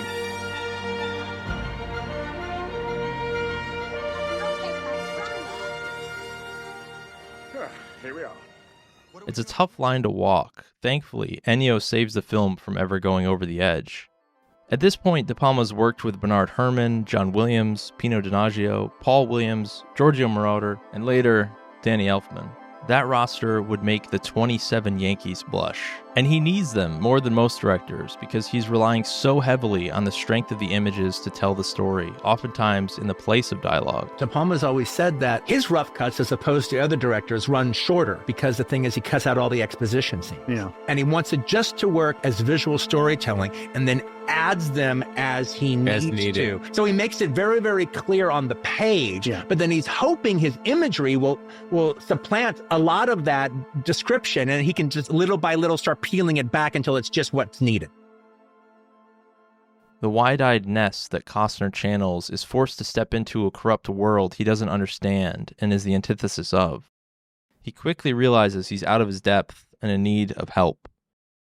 Connery slides into that hard-nosed old bastard role like it's a glass slipper. You want to get Capone? Here's how you get him. He pulls a knife, you pull a gun. He sends one of yours to the hospital, you send one of his to the morgue. That's the Chicago way. And that's how you get Capone. Andy Garcia as George Stone, Charles Martin Smith as Oscar Wallace. They've got every specialization a group project needs for success. Arms great. Okay, ready? Hold it.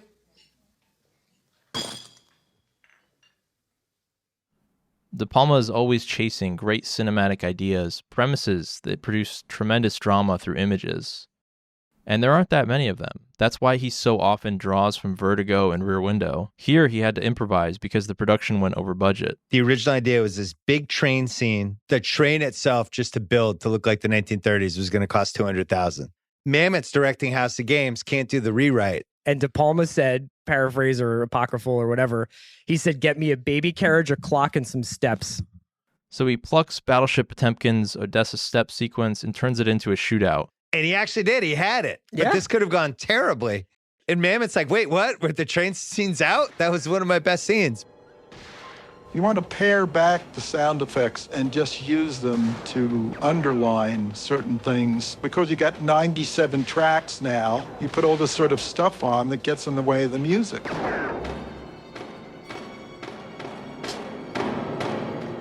Garcia sliding across and throwing him the gun.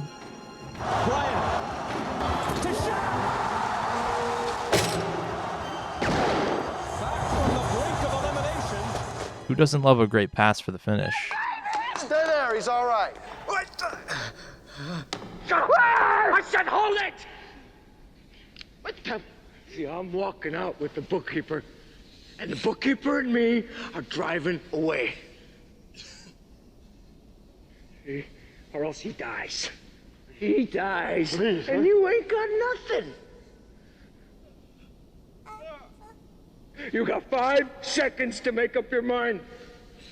I'll tell you what you want to know. Shut up! I'm not kidding, that's crazy. You don't have to do this. I'll tell you what you want to know, for Christ's sake. You got him? Yeah, I got him.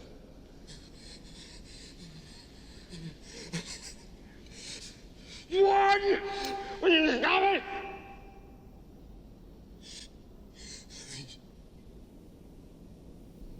Take him. 2. The Untouchables was his biggest hit at the box office to date, making over $100 million. And it gave him the only Academy Award win for any part of any of his movies. A Best Supporting Actor Oscar for Sean Connery, who, accent aside, doesn't even give his best performance. And what about The Untouchables? I don't rate that at all, despite the Academy Award.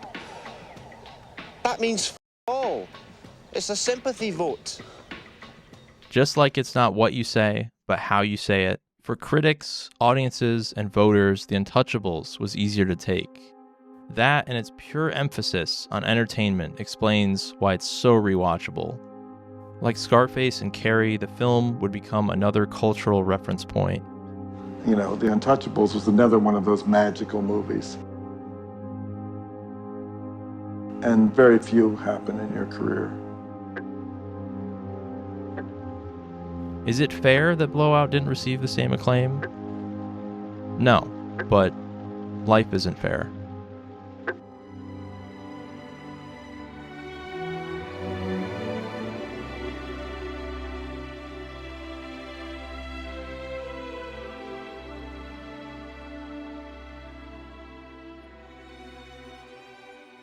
Al Pacino is back for his second effort alongside De Palma.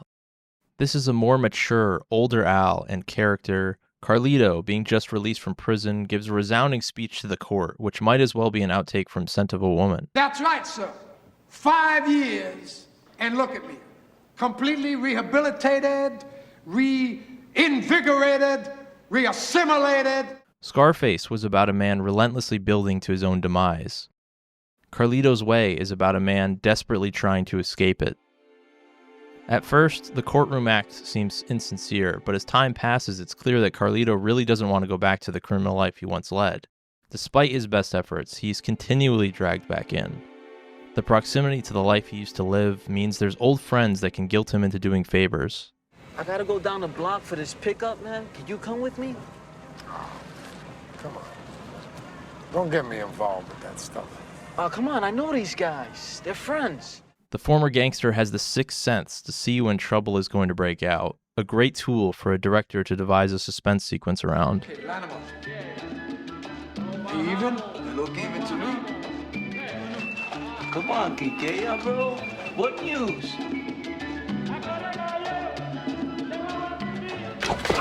Your boss is dead and so are you. Penelope Ann Miller plays Gail, the woman he can't get out of his head. There's a real sensuality to every scene involving them in a way movies made today just don't have. The voyeuristic elements just work here. Carlito watching her in the dance studio across from the other roof doesn't feel like a violation in the same way as in other films. That feeling of longing, real romantic longing, the type people watch Pride and Prejudice for, that's what's in every scene with Gail and Carlito. Hello, Gail.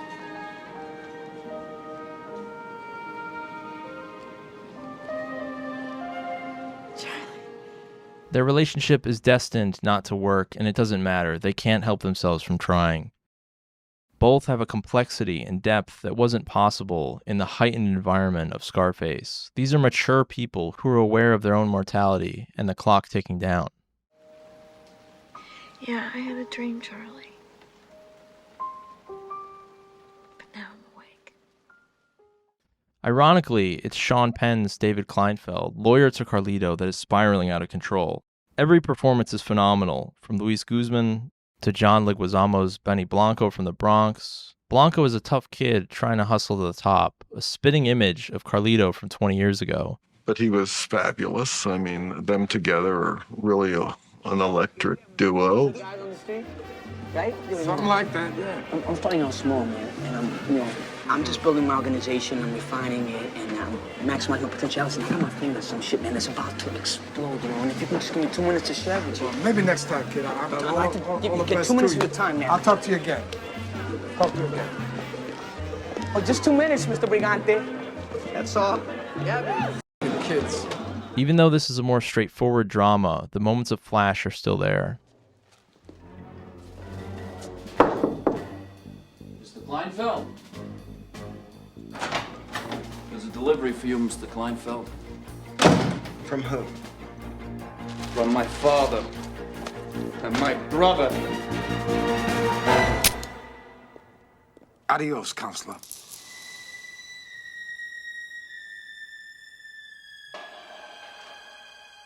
That's why I like, writing my own scripts, because I think about these visual ideas all the time, and I approach it usually from a visual standpoint, so I'm not faced with this problem with how am I going to make this hit interesting. Even knowing how it starts, there's this sense that somehow he's going to make it out. The movie's so effective that by the end, you almost forget the opening, or at least are trying to come up with ways to explain why it's a fake out. The whole way the movie's set up with the deaths being a flashback was an idea, from the 27,000 noir pictures I'd ever seen. I wanted to get back to the same scene with the audience not realizing it. I wanted to, do a whole thing where it comes all the way back to the beginning, but you don't realize you're in that scene until you're like halfway into it and you go, oh my God, I've been here before. Instead, it still hits like a sucker punch. What he couldn't escape, his past, catches him for the final time. This isn't his friends or family. What gets him in the end is himself. Benny Blanco, his own shadow, takes his life. At the Berlin Film Festival, he looked at it and he thinks, I can't make a better movie than this. And that is my experience looking at that movie. I think it is filmmaking. It's like a filmmaker harnessing everything in his power and doing it, really at its best. I mean, it's a kind of remarkable movie. So as you can discover in America, no matter what it is your political views are, you just become part of the selling machine, so it doesn't make any difference. As a student of the 60s, Brian was caught up in the social movements of the day, and even though he left behind the hippie aesthetics in the early 70s to survive and make his mark in a more commercially viable genre, he read the writing on the wall very quickly that was dead by 1970. De Palma has been very conscious about not wanting to make art films and then not being allowed to make movies. He never lost his countercultural edge. The man and the system no longer referred to the US government. Instead, they now stood for the studios, executives, and the ratings board. The one issue from his college days that did stay with him more than any other was the war in Vietnam. His earliest films grappled with the subject, at the time choosing to satirize the issue in more lighthearted fare. He never seemed to get over the guilt associated with the conflict. After the runaway success of The Untouchables, he was essentially able to get anything he wanted made. And he used that blank check opportunity to tell the horrifying true story known as the incident on Hill 192.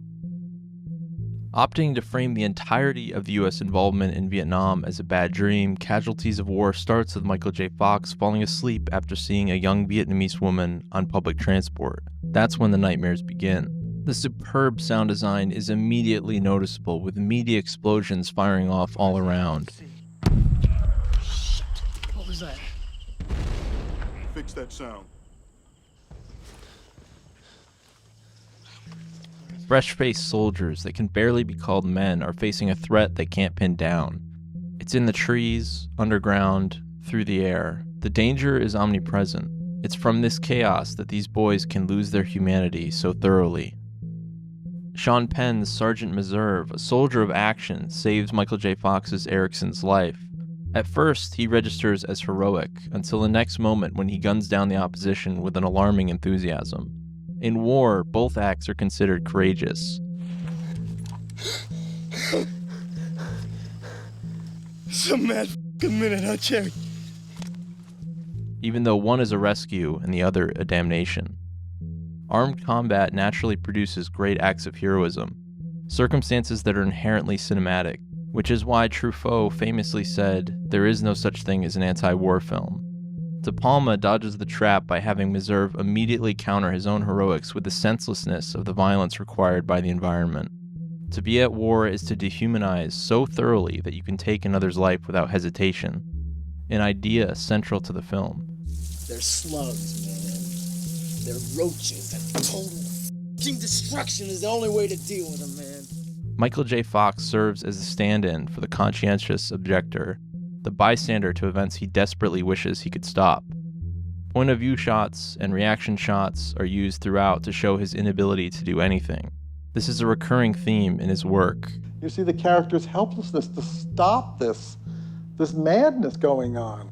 I live in a family full of these incredible egotists who seem to be very insensitive about the kind of damage they were doing to each other. And my middle brother is very sensitive. I don't feel that he was powerful enough to stand up to these forces. I used to protect him. So it'd be like this little kid trying to say, stop shouting, it's not his fault, and nobody would pay any attention to me, and I was basically ineffective. Not wanting to lose the thematic significance of the incident, he opts to show it in a series of dissolves. The problem with turning this real-life event into a metaphor is that the facts and details of the case, as well as the humanity of the victim, are somewhat lost in the transmutation. The ending, for which he caught flack for, has the young Vietnamese woman from the start, telling Fox that it's okay, the bad dream is over. A maybe too convenient wrapping up of the all-too-real damage and horror done. In fairness to De Palma, the local populations seemed to share the ability and desire to move on. I turned to somebody I was with, I said, aren't you guys pissed? You know, aren't you cranky about anything? Yeah. And they're like, don't flatter yourself, dude. Life's hard out here. Don't consider yourself special. Since you, we fought the Chinese, the Cambodians, the Chinese again. Before you, there was the French, the Japanese. We've been at war for 600 years. You were only around for X. So they took a really professional kind of long view. Fox's character sees justice in the end by never giving up his belief that what happened was wrong and deserved to be treated in that light. The objector vindicated by the passage of time. While the real-life counterparts of the perpetrators did see justice, it was significantly shorter-lived than the movie's retelling. Erickson's superior's warnings did end up being correct. That military court-martials are notoriously lenient. Stateside review boards are even more lenient. Even if these 4 guys get convicted, they're not going to do any real time. Yes, sir. This film is a prime example of De Palma's emotional vulnerability. Because we might be dead in the next split second. Maybe we gotta be extra careful what we do. Because maybe it matters more. Jesus, maybe it matters more than we even know. You can also see it in the family moments in The Untouchables, the romance in Carlito's Way, and the overall sentimentality found in Blowout. While he sometimes presents a prickly general demeanor, a notoriously tough interview, there is a real emotional depth to him. He's significantly more affected by the reviews than he wants to let on at any given point in his career. What do you do? Where do you go? What do you say? Do you want to hide? Do you want to go away for a year? What do you want to do? You want to, basically go in bed and pull the covers over your head and not come out as long as possible. In Julie Solomon's The Devil's Candy, it's a wave of emotions as he reacts to bad press. First, he's mad at the coverage itself, then seemingly mad at himself for how much he cares about it. Following the really tough receptions to one of his films, Blowout or Body Double, he'd retreat into a hermit-like existence, devastated by the lack of appreciation. One of the many paradoxes found within the man, his desire to be loved and appreciated by the industry, and yet a contempt for the system, for the press generally, and for art as a commercial endeavor. We need money to make these movies, so we have to become famous and successful. It's more than that, though. There is some part of him that wants the pat on the head, the acknowledgement. Over the years, I've seen many sides to him. He runs hot and cold, depending on the situation. And at some level, that wounded child still existed.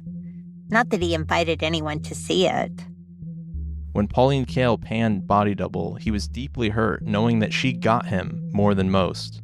On the flip side, her positive review of Casualties of War was like a salve. Pauline wrote a great review, but it didn't do well, and there were a lot of mixed reviews, Nobody went to see it. It was a terrible disappointment. It was an extremely difficult film to make, partially because of the depressing material and partially because of the location. The heat had producers that planned to stay for the entire shoot leave Thailand after just a few days. But in the end, he finally got his statement Vietnam movie, something he's been trying for over a decade to get off his chest. Little did he know, his next film would make the experience look like a walk in the park.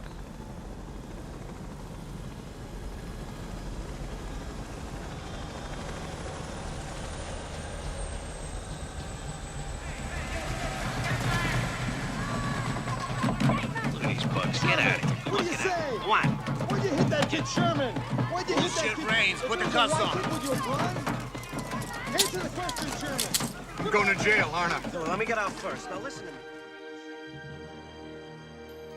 In the summer of 1989, Brian De Palma was feeling defeated in every way. The woman he was in love with broke up with him. He'd sprained his ankle at a film festival in France, and the movie he'd dreamt of making for 10 years, a war epic set in Vietnam, had flopped.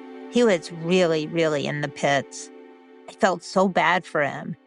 He pretty much went into hiding, moping around in his room. It was a week before he turned 49. His agent called and told him to get back to work. Warner Brothers was interested in him for Bonfire of the Vanities. You can't exaggerate what a big deal Bonfire was when published in 1987. A lacerating satire of money, power, and New York life in the 80s. Bonfire of the Vanities has become not only a major bestseller, but also a work symbolizing the end of a decade. 659 pages long, a social satire with multiple layers. It follows an investment banker on Wall Street, a guy at the top of the world with a long way to fall. It seemed like there was no way a book like that could be made into a movie. But some temptations, they're just too juicy to resist. There was a chance to go back to New York, make a big studio picture, and, you go to work sometimes just so you don't have to think. I'm Julie Salomon. I was there and witnessed it all. Salomon, a Wall Street Journal film critic, was given total access to director Brian De Palma. About a movie production that was doomed from the start. I knew what could go wrong with it. People have asked me when exactly I knew the film was going to be a disaster. The truth is, I didn't. I never knew. What I remember most is the thrill. The thrill of watching talented people trying to create magic. And that's almost always against the odds. This was a book that really made the rounds, and nobody really wanted to do it. And for one specific reason, there was no sympathetic character in the book. All of a sudden, in the 80s, the most important thing about a character was that they were likable. Every character had to be likable. Sherman McCoy was 38. He was supposed to look like a waspy aristocrat, tall with a round, majestic chin, rich, arrogant, the 1980s version of the 1%. He was a Wall Street guy who assumed the world owed him everything. Tom Hanks, that's over. Hi, I'm Peter Goober. Why are you? Goober says, listen, I've got an incredible picture, and you don't even know about it. You are the one to play Sherman McCoy in The Bonfire of the Vanities. You are the one. He thought that a nice guy like Tom Hanks would bring out the nice guy in Sherman McCoy. He would call the director and the executives, and he would literally chant the actor's name. Tom Hanks, Tom Hanks, Tom Hanks, Tom Hanks. Even Tom Hanks was nervous about playing Sherman McCoy. Why would you be intimidated? For the sole reason that 1.7 million people have read this book and have an opinion of who Sherman is and what he should look like. To take on that, to say, okay, well now, I'm the definitive Sherman McCoy. So, you're just not going to please everybody. He's seen as Mr. Nice, and you needed a villain in that role. And he's not the villainous type. Yippee-ki-yay, motherfucker. Bruce, it's always nice to see you and talk with you. And here you are, Bonfire of the Vanities. The Bonfire of the Vanities. Let's get the billing right. He felt typecast. He wanted a role with more complexity. That's when he heard about a big part in Bonfire of the Vanities, Peter Fallow. Peter Fallow was a tabloid journalist. The character writes a bunch of sensational stories about Sherman McCoy, which causes Sherman's downfall. Peter Fallow was written as a drunk and a hack, and British. You think Bruce Willis would have been on your list to play Fallow if you weren't a movie star? If you weren't a movie star, probably not, because we wanted a movie star. So that was that. Just as he'd narrated for The Baby and Look Who's Talking, Bruce Willis would narrate The Bonfire of the Vanities, sounding very much like Bruce Willis. For now, indulge yourself in the extravagance of the moment and remember, if you will, a phrase from another little bestseller. For what does it profit a man if he gains the whole world and loses his soul?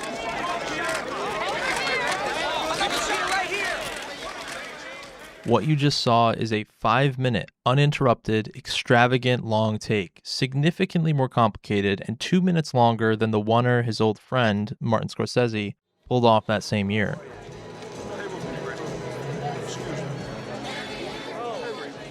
Except Goodfellas' showpiece is legendary, while Bonfire's opening was reduced to a smudged footnote in the story of one of the biggest disasters Hollywood has ever seen. When it comes to sheer visual brilliance, staging and blocking complex scenes, meticulously choreographing the action contained within the frame, two men stand alone. There's Brian De Palma and there's Steven Spielberg. They could not be more different, both as people and as filmmakers.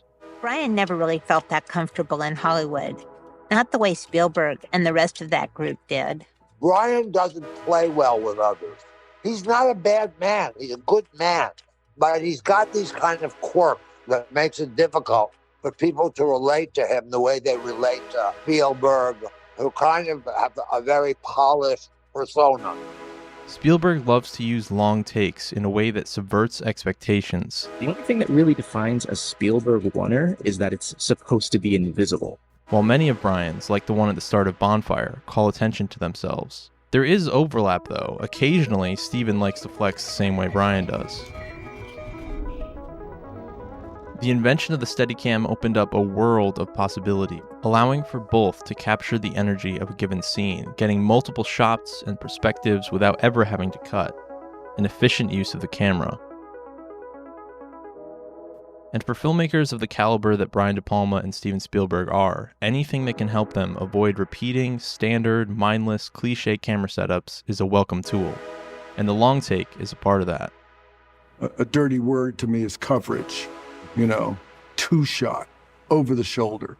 You know, it's stuff you see, all the time. It just drives me crazy because this to me is not directing. You have to think about where the camera is in relationship to the material. The position of the camera is as important as what you're photographing.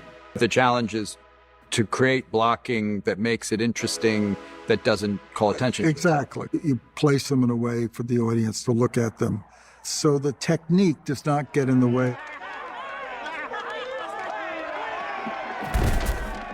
There's very few directors alive at the time that could relate to the scale of the challenges Bryan faced while making Bonfire. A huge budget film for what it was, a star-studded cast, production under a strict deadline and intense studio pressure to make sure it never strayed from commercial aspirations. But Steven knew exactly what he was going through.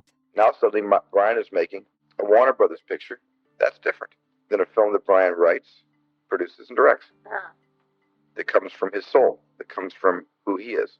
That could have been made by Sidney Pollack, could have been made by Robert Benton. Bonfire of the Vanities could have been made by John Schlesinger. And each of these people would have made it differently, but they could have all made Bonfire of the Vanities. None of those people could have made Obsession. None of those people could have made Dress to Kill or Blowout or Sisters. Yeah. None of them.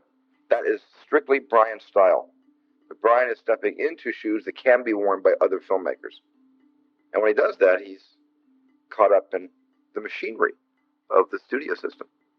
And he has to live with it. We all do. I live with it. The problems with Bonfire were obvious from the start. Tom Wolfe took swings at just about every group found in his version of New York City. He was an equal opportunity offender, and that scared the executives at Warner Brothers. They wanted to sand down the rough edges and turn the book into a broader comedy with mass appeal. Casting Tom Hanks was the start of that mission. Bruce Willis was when it really started to go haywire. In a movie that is filled with disappointments, the biggest disappointment for me was the Bruce Willis character. Absolutely. They really missed a chance here. I mean, why do they get so tied up with the notion that they have to fill up a movie with stars? De Palma quickly realized just how little range he had and tried to get Michael Christopher to make Peter Fallow work within his specific slice of dramatic ability. Morgan Freeman's character was originally going to be played by Alan Arkin, but was swapped out after fear that a white character, moralizing to a mostly black and brown courtroom, would not come across well. That decision ended up costing $120,000 for Arkin's payday, $650,000 to get Freeman on board. He couldn't go to LA to film on their courtroom set, which cost $130,000. Instead, it collected dust. He had to film in New York City. That meant an anxiety-riddled weeks and weeks and weeks of delays trying to find a suitable and usable courtroom. And delays meant wasted money. That one change in casting, Arkin to Freeman, cost millions.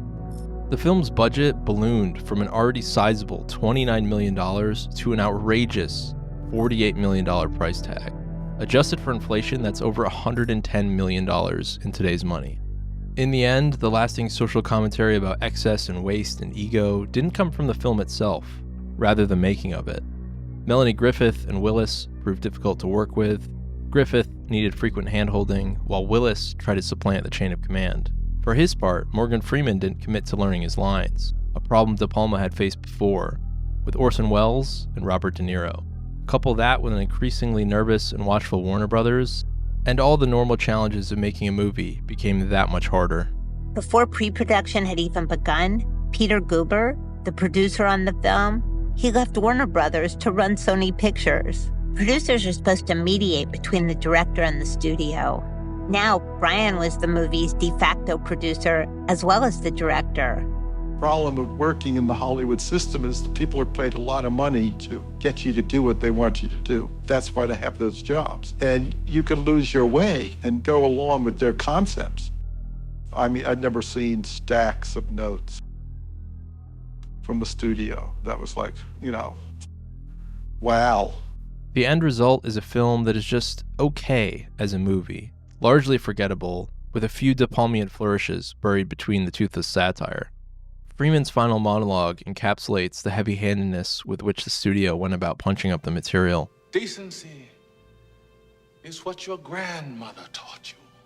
Compared with Tom Wolfe's bestseller, though, critics and audiences found it to be a disaster. De Palma had only dealt with adapting a book to film once before, with his take on Stephen King's novel Carrie, which he stayed extremely faithful to. Here he paid the price for standing by while the Suits turned it into something it was not. It's almost the classic Hollywood story, and I, who have always felt that I was sort of outside the system and could always make it work for me, just fell completely vulnerable to it. It's like all your instincts seemed wrong, nothing you did worked out. You get incredible negative reviews, and the picture bombs, so the business thinks you're completely hopeless, and you begin to wonder if you know anything anymore. Frenzy was released in 1972. It ended up being the penultimate film of Alfred Hitchcock's career. a career that had been in decline as the aging director struggled to adapt to new rules and the collapse of the studio system as he had known it during his prime. 1972 also marked the emergence of his successor. Brian De Palma decided to follow in his footsteps. By the 1990s, following a virtually unparalleled series of ups and downs, De Palma's own star had begun to fade. He was no longer seen as the cinematic bad boy, willing to transgress against the prevailing moral climate. The culture had caught up to where he was a decade earlier. Like Hitchcock, his way, his style, his films were starting to feel old. And it's from that moment of vulnerability that an opening for a new face, a new style, a new filmmaker emerged. Our next guest was collecting late dues as a video clerk, and now he is one of the country's most talked about film directors. Please say hello to Quentin Tarantino.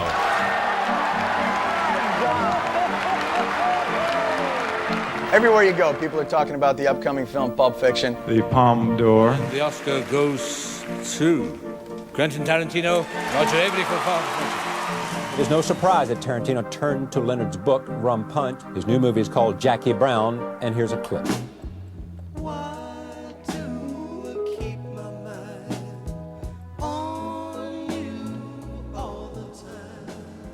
It's been 6 years since Tarantino's last film. Cut to black screen. The fourth film by Quentin Tarantino. And the expectations surrounding his new movie, Kill Bill, Volume 1, are greater than ever. Given all the time and effort you put into Kill Bill, you must be delighted to get 2 movies out of it. It is amazing. The movies are one story and relate to each other, and they stand alone as individual films. Tarantino's a very sought-after director. He sure is, Yeah. yes. It's a big dream. The set is church. He is God. The script is Bible. And no heretics allowed. Why the need for so much gruesome, graphic violence? Why not let us imagine? Because it's so much fun, Jan. If you listen carefully, that little sound you hear is Oscar buzz getting louder and louder. And the Oscar goes to Mr. Tarantino. How many films have you made for Quentin Tarantino? Six. And he puts you in every movie almost at this point. He's got to. You're his go-to guy. You read a Tarantino script, you all of a sudden find yourself knowing you're going to have a lot to say about who you are and how you feel about things. What is the most memorable bit of Quentin Tarantino direction that you've got? Just do it. One of the things I love about this movie is how much joy there is in it. Just pure joy. I've been doing it 27 years now. Which sounds even strange to say. Excuse me, I didn't realize you had a degree in medicine. Are you a doctor? Are you a doctor? Answer me, please. Are you a doctor? Huh? Unlike De Palma, who is a director-writer, writing more out of necessity and not because it was his true calling, Tarantino is a writer-director. And he'd already written 2 scripts that would go on to be feature films after he was unable to secure funding to direct them himself: True Romance and Natural Born Killers. He managed to hold on to Reservoir Dogs, a film that's post-opening title scene is cribbed from De Palma's Casualties of War. I really used it when I was doing Reservoir Dogs, as far as not copying it frame by frame or anything, but just when I was writing the script emotionally. Just the feeling between the two men and trying to convince somebody that he's okay. Even though Quentin would openly gush about his love for Brian's movies, including showing off his obsessive collection of interviews for a documentary crew in 1994. This is like a book of his interviews. I don't think there's any reviews in here. But this was like a pretty damn good collection of actually some of his most interesting interviews, but I even threw one in there that were interesting. He didn't let himself get tied to De Palma in the same way his hero got linked to Hitchcock. Tarantino never marketed himself as the next Brian De Palma, a mistake that Brian made in the 1970s. He even went as far as refusing to let De Palma and his then wife, superstar producer Gail Ann Hurd, produce his second film. I didn't need them. I didn't need a big name director to sign on as executive producer of my movie. If you gave Alfred Hitchcock 1,000 lifetimes, he never would have made Phantom of the Paradise. Even though that was just as true in 1974 as it is now, the narrative that Brian was simply a Hitchcock clone stuck to him. Body Double ends up being the most problematic film of his career in this regard. Without it, the Hitchcock ripoff allegations could have been dismissed as a phase relegated to one decade. Instead, Body Double dragged the allegations into the mid-'80s, when he had already shifted into the gangster genre with Scarface, another film that felt unlike anything in Hitchcock's filmography. Quentin had seen how critics latched onto what Brian said in interviews regarding his influences. A problem with many film critics is that they often approach film from a literary perspective, examining plot, themes, character, without stopping to analyze the film as a film, the ways that make the medium different from literature. If every critic had analyzed his work with film in mind, they'd see that his interest in Hitchcock started and ended with his film grammar. What Brian saw in his work was a pure crystallization of what made movies incredibly powerful as a visual storytelling medium. This is also why almost no one that wrote about him mentioned some of the other influences on his visual style. Roman Polanski's way of transferring the internal dread of a character onto an audience, David Lean and how he conveyed a sense of scale, Michael Powell and his Brechtian style of voyeurism, Orson Welles and how he managed to be a singular author, distinguished from the rest, synthesizing the German expressionist movement into his own form, and the way that Sam Peckinpah used slow motion to turn violence into something beautiful. Tarantino didn't have this problem. He was influenced by everything and everyone, and that was part of his appeal and part of the way that he marketed himself. The ultimate film geek was unleashed onto the world, given the sandbox and the tools to pay homage to every one of his inspirations. Remixing and transforming forgotten films, turning lowbrow genre aesthetics from blaxploitation, spaghetti westerns, and all sorts of B-movies into Oscar-winning ones, reviving forgotten actors, and bringing the whole bag of misfit toys in a one-man tidal wave of filmmaking the world had never seen before. While De Palma had a profound impact on a young Quentin, all through the 80s of the movie Brats, he was my dude. He was my guy. I was arguably as influenced by De Palma's visual style as he was influenced by Hitchcock's visual style. there are clear lines of departure, mainly in the way Tarantino creates dialogue and his attitude towards music. When you do it right, and the music and the movie kind of goes in sync with each other for a sequence or so, it's just kind of like you're flying or you're skating or something. Brian De Palma almost exclusively uses composers to create compelling scores of original music for his films, typically with an orchestral bend. For him, it's a separate component that is layered on top of the visuals. Tarantino famously uses pop music, closer to how another cinematic hero of his, Martin Scorsese, uses music.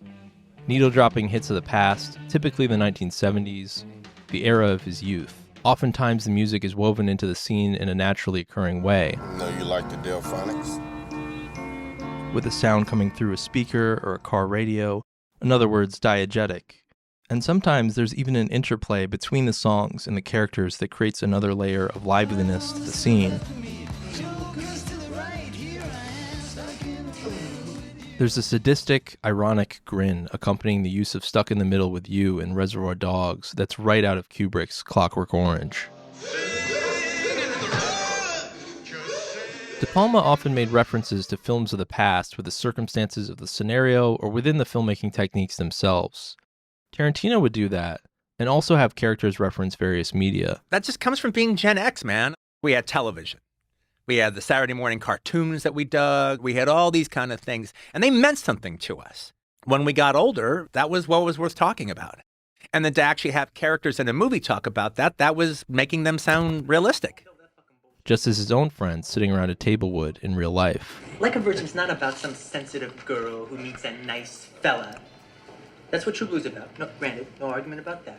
He wanted to capture the feeling of hanging out with the characters, an approach he came to appreciate through Elmore Leonard's novels. And when I read his stuff, see, this can work. He was like he gave me the permission to go further. As good a writer as De Palma ended up being, despite not starting off intending to be one, there's a clear difference in the two's knack for writing. Tarantino's ability to write memorable lines and create lifelike individuals on screen is on a different level than almost anyone. Their memorability has a lot to do with the way that they exist outside the standard scope of what a movie character is allowed to be. I'm reading in the Pauline Kael book, the review of Band of Outsiders. She was talking about the film and she goes, it's as if a couple of movie-mad Frenchmen took a banal American crime novel and wrote down the poetry that they read between the lines. And when I read that, I literally thought, that's what I want to do. Major differences aside, it's striking how the two dealt with the exact same questions, the same pushback, and the same critiques. All the interviews you did at the time of Body Double and Scarface and everything, and I'm like seeing like, you know, all their pull quotes on violence. Right. You know, how that was Right. their headline. Right. But I had never thought about it back then, and now I'm like, oh my God. What I've been going through about having to talk about violence and having to talk about this and what I think about it, it's like, well, Brian's been going through this for the last 15 years. Yeah. Both also had a connection to critic Pauline Kael, and they even had their own separate feuds with Spike Lee. Tarantino was able to go to the same places De Palma went to, sometimes even farther, but because of the passage of time, with less real-world consequence. Instead, he was rewarded with box office success, critical praise, Oscar nominations, and wins. The most successful and significant director of the indie auteur wave of the 1990s, is also the closest disciple of one Brian De Palma. In a way, it's a great tribute to his legacy and his work. But De Palma wasn't done. He wanted one more shot to conquer the studio system.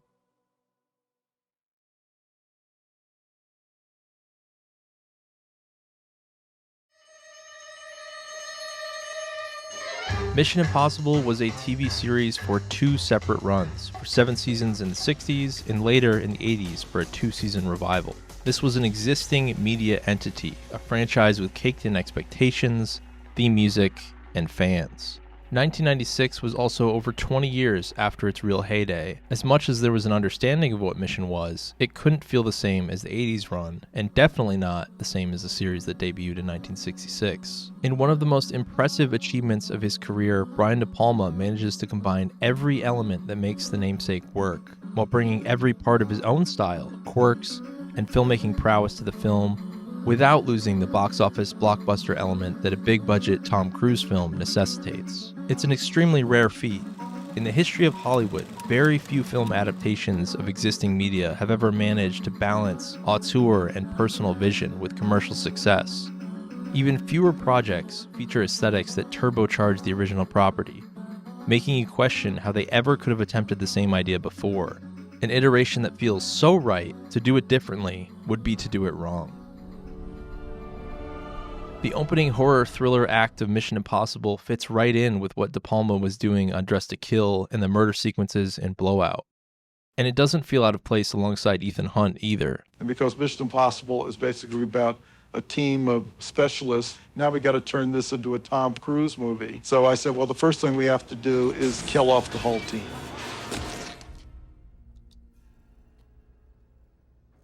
Doing so meant a level of stakes and fear that the series has never managed to recapture.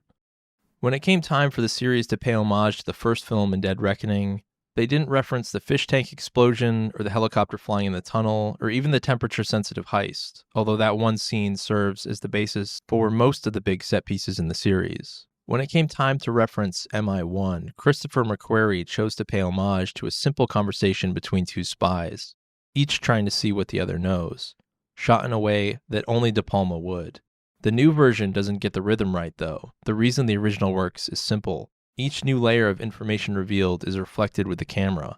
The angles get crazier and more exaggerated as Hunt realizes what Kittredge really thinks. This whole operation was a mole. The film would go on to be the biggest box office haul of his entire career, earning $450 million. Unlike his time on Bonfire, which had him being overwhelmed by the studio system, with Mission Impossible, De Palma managed to stay true to himself and his instincts within the machine.